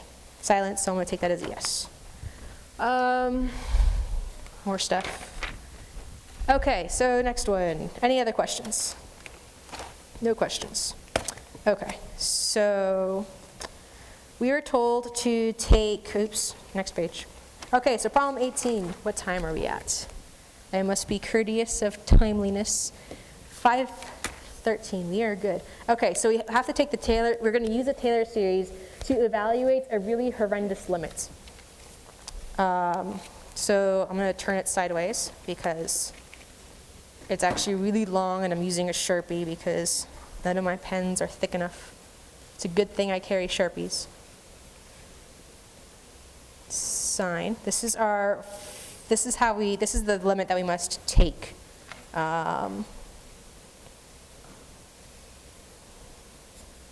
Okay. We have to use Taylor series to evaluate the limit. Okay. So the first thing we got to do is locate our function. That's really weird.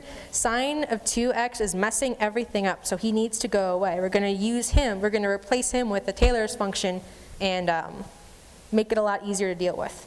So f of x is equal to sine 2x. F prime of x is equal to 2 cosine of 2x. F double prime of x is equal to negative 4 sine 2x, etc. So many derivatives.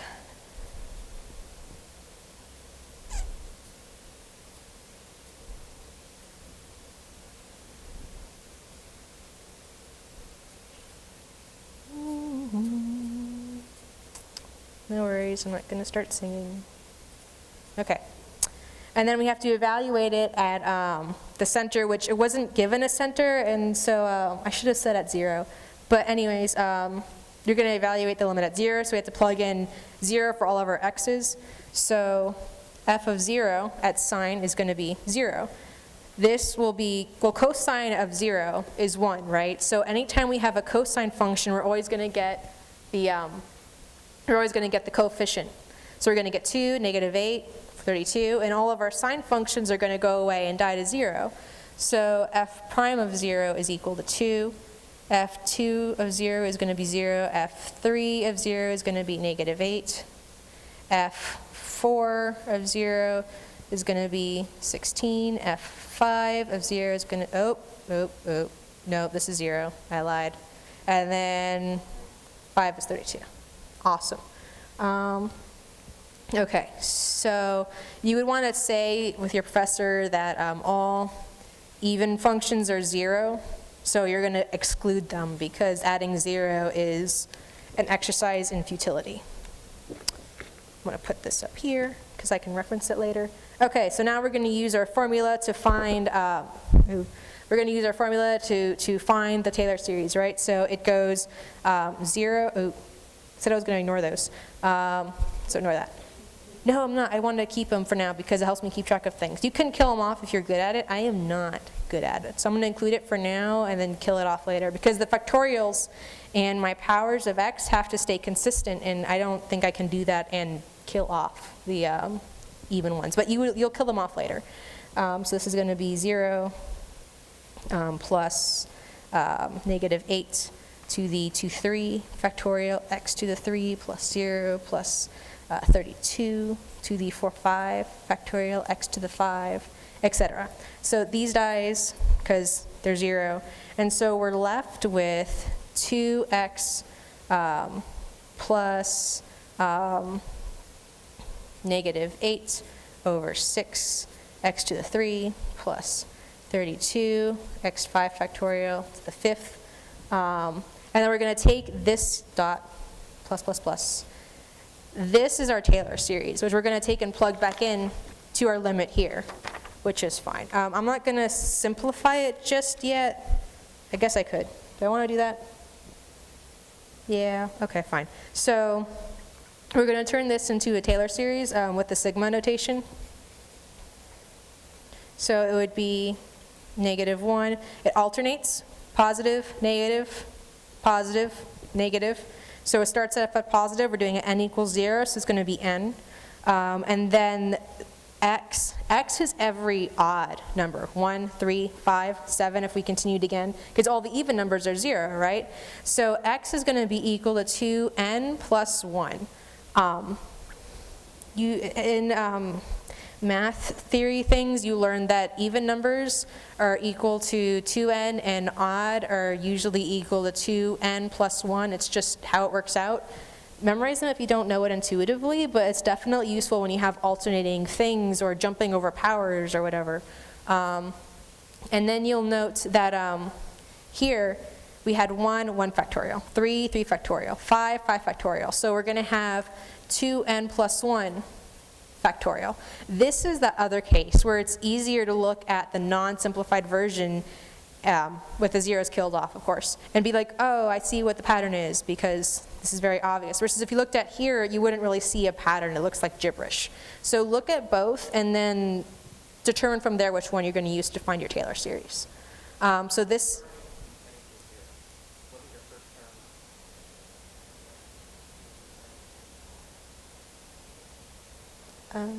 Here? Or here? Okay, so good question. Okay, so he asked, shouldn't n be equal to 1 because I start here at this point and then progress forwards from there. And that's a good question. I chose to start from n equals 0 because I know that these terms die. And so I don't want to include them as part of my series. I'm just using these terms, but I'm pretending I hadn't simplified them like I did so foolishly early. So I'm still pretending I still have this one plus this one. So if I look at just those and I ignore the zeros, then I have a positive term, a negative term, and a positive term. So if I start positive, then I'm going to use 0. This way it makes this whole thing go to 1. Does that help? Okay, good. So that was an excellent question. I always appreciate questions. It means that you guys aren't sleeping while I'm talking. Yes?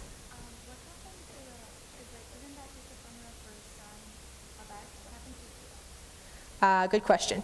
So she asked, what happens to the 2x with sine of x? It would, except for the fact that we're centering it at 0. Because we happen to center at 0, it's not going to be x minus a or multiplying by craziness. It's just going to be 0. And 0 kills off everything in the center, so it acts like it's a sine of x, even though it's not. So in this particular case, they happen to be identical. It's not always going to be so don't assume it's a true thing just because it happened to coincidentally happen once. That's an excellent question. Did that help? Okay, good. She says it helps, so I'm going to count it as a good thing. This is our Taylor series. Okay, so this is equal to sine of 2x. Sine 2x. So now we can plug it in. So we had the limit originally. X is equal to 0. Sine of 2x minus 2x plus 4/3 x to the 3 all over x to the 5th. And we want to evaluate the limit. Well, we determined before with the Taylor series what sine of 2x is. It's this thing, which is actually easier to deal with. So we're going to plug in for sine of 2x whatever the series was that we got before. So its limit as x approaches 0 for the, yeah. Okay, so it's going to be, I'm going to do it this way.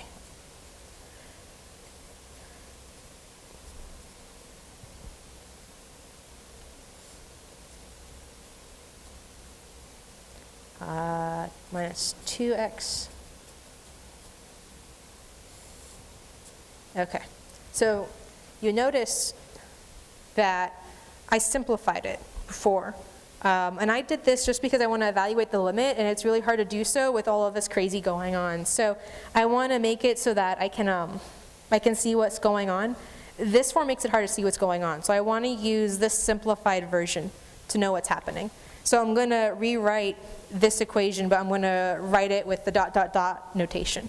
So it's going to be the limit as x approaches 0 for, let's see, 2x plus negative 4/3 x to the 3 plus 32 over 5 factorial x to the 5th plus, and then, and 1 and 0, 2, okay, count. 0, 1, 2, so 3. So n is equal to 3. It's going to be negative x to the power of 6, 7 over 7 factorial plus dot, dot, dot.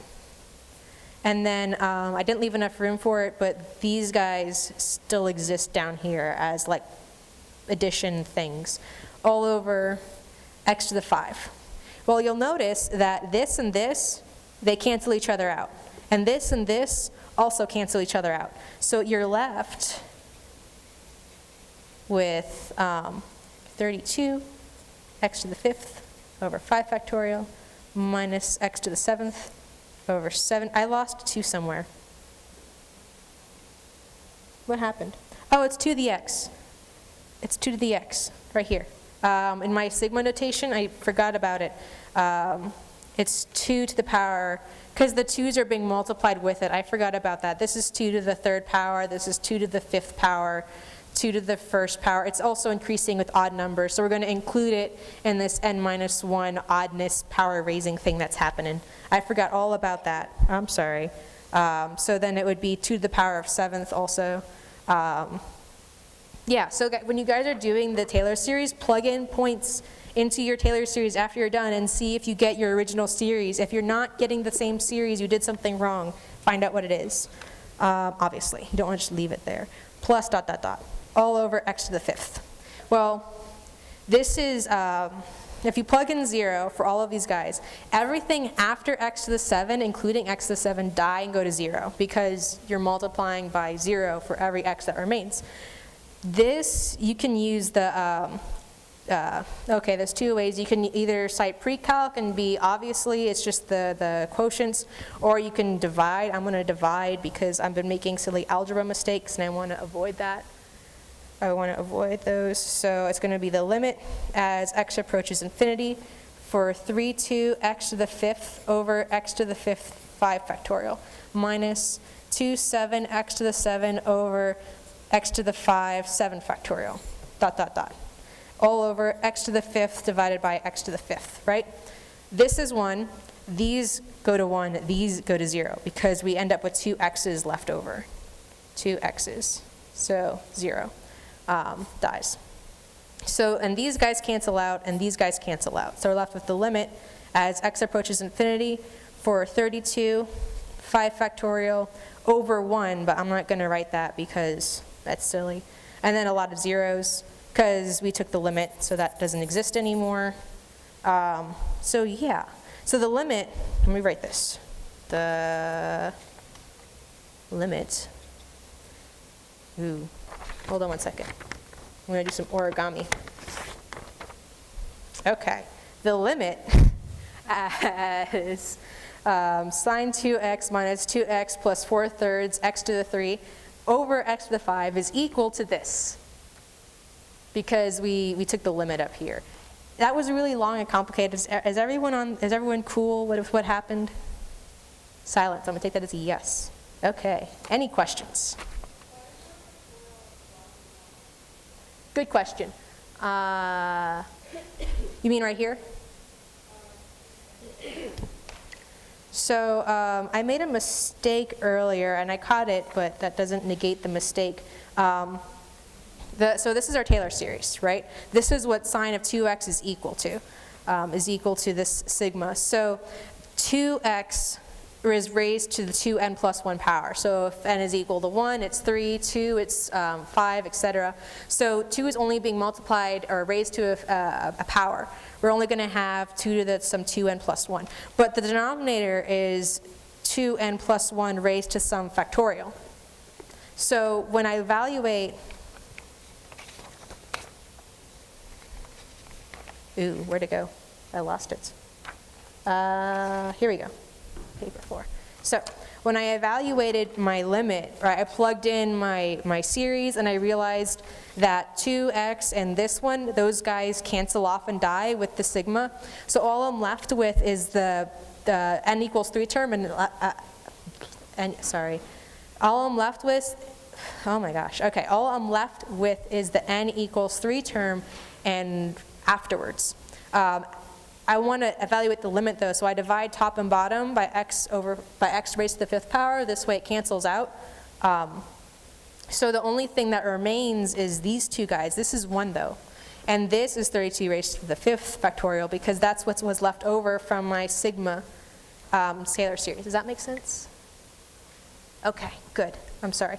Yeah, that was a good question. Any other questions? Yes.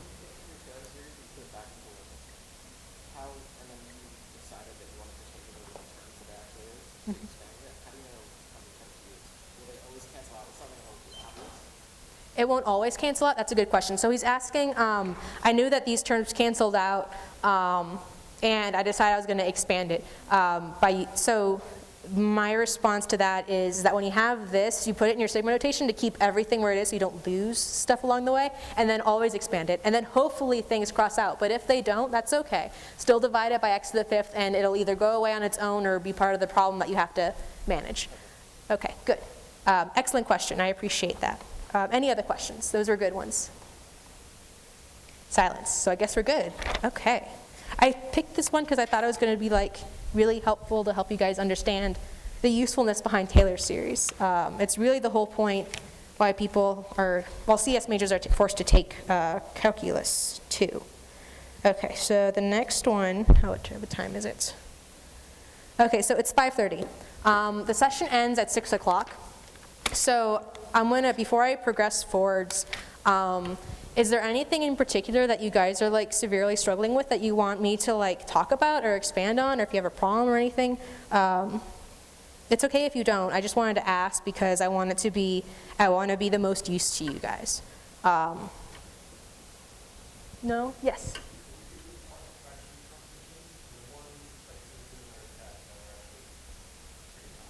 Okay, partial fraction decomposition. Were you here at the beginning of the session? Or okay, so then do you have the exam, one of her exams with you? Or you have the first exam? Is the first exam something along what lines that you're talking about? Okay.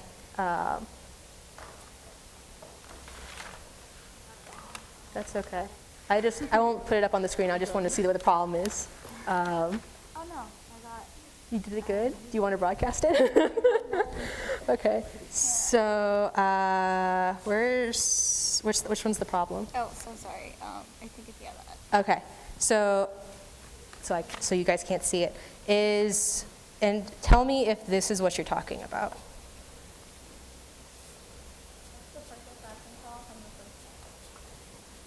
Is this what you're talking about? Okay, so what I'm going to do is everyone okay with doing this problem, or do people have like issues? It's okay if you have issues. I want to be silence.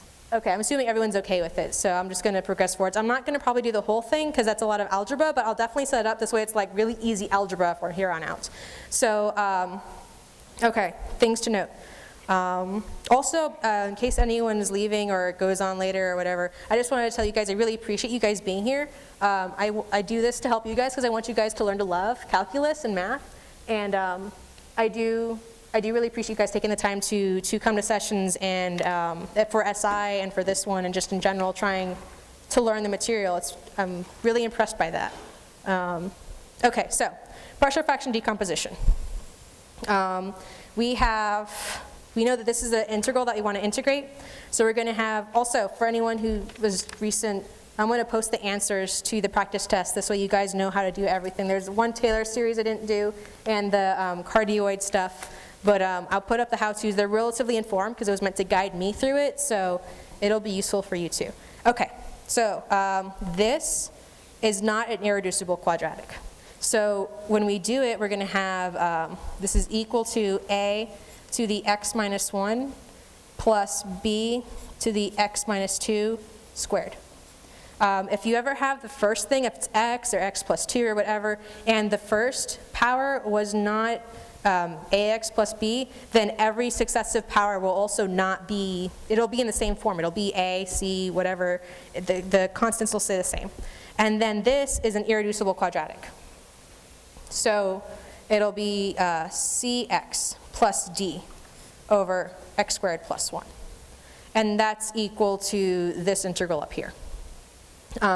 This is an easy integral. It's just the natural log of the thing. So that's that. This is ugly. Oh my gosh. Okay, so I'm thinking, okay, so we can do integration by parts, which is horrible. We can do u sub. U sub will work. We can do u sub. Okay, it's not that bad. So yeah, also when you guys like see something horrible and it freaks you out, like I just panicked like 3 seconds ago, like what am I going to do? Go through the list of integration techniques that you guys know. U sub, integration by parts, trig sub, go through the list and then see if any of them work. And then you'll usually hit one that's like, oh, this would be a really easy blah, blah, blah, and then you can do it. So u is equal to x minus 1. So du is going to be equal to x minus, no, it's going to be equal to dx. Okay, so then save this for later.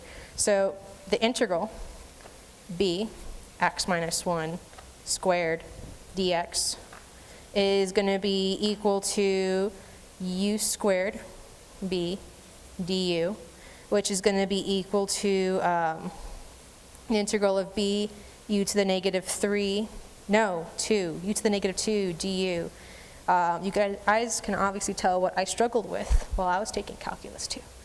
Okay, we're going to take the integral, so we're going to add 1 and divide by whatever the new thing is. So it would be u to the negative 1 divided by negative 1. So it would be 1 over 1.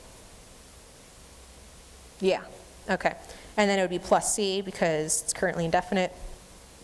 Negative b, 1 over u plus c. So that would be equal to negative b 1 over x minus 1 plus c. So that's the first integral. I'm going to write it down over here so I don't lose it. So this integral is negative b 1 over x minus 1, but I'm not going to put the plus c because it's not going to, well, it is indefinite, but that's okay. Okay, next one. So then we have, the a1 is really easy. It's just a natural log of x minus 1. So that's 1/2 done. And then the other one would be cx plus d over x squared plus 1, the integral of that. This looks like that's splitting up one that we did before. So it's going to be, I'm going to split it up like I did. Yeah, I'm going to split it up again. So it'll be cx squared plus 1 plus d over x squared plus 1. Okay, so then this looks like a u sub. So if u is equal to x squared plus 1, then du is equal to 2x dx. Yeah, that looks good. So then it would be 1/2 c d, oh yeah, absolutely, thank you. 1/2 c du over u, yeah, which is plus the integral of d x squared plus 1, which you would not include this. I just don't want to forget about it. So you have to keep the things the same variable. So my notation is poor. This is natural log, so it's 1/2 c ln of u, but u is actually x squared plus 1, plus the integral of my d thing, which I don't really care about. So I'm going to write that down so I don't forget about it, because I forget about everything. I'm being really cautious because I didn't work this out beforehand, and I'm going to probably make mistakes. And I don't want to do that, so I'm trying to avoid it by being like uber careful about things. Okay, so the next thing I want to integrate is this part, which I separated off before, dx. This looks like arctangent, right? This is d tangent inverse of x, I want to say. I'm going to go with it for now, and I'll check it afterwards. No, I'll check it now. Okay, so I want to say that this is the integral of this. Or is it 1/2? Anyways, okay, so let's do trig sub to make sure. So x is equal to tangent theta. So maybe. I forget. I don't know. I never memorize anything. I just derive it all. So dx is equal to secant squared theta d theta. So then it would be the integral of d tangent squared theta plus 1 secant squared theta d theta. It's the integral of, this is secant squared, so they kill each other off. So it'd be d theta, so it's d theta. Theta is actually arctan inverse of x is equal to theta.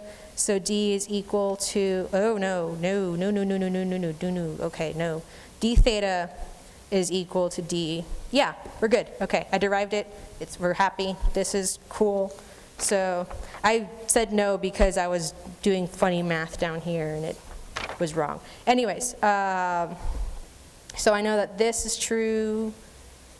So then all I have to do is, oh, this is it. This is what we found it. So the integral of the thing that I cared about before is equal to a ln of x minus 1 minus b over x minus 1 plus 1/2 c ln of x squared plus 1 plus d tangent inverse of x. Is that useful?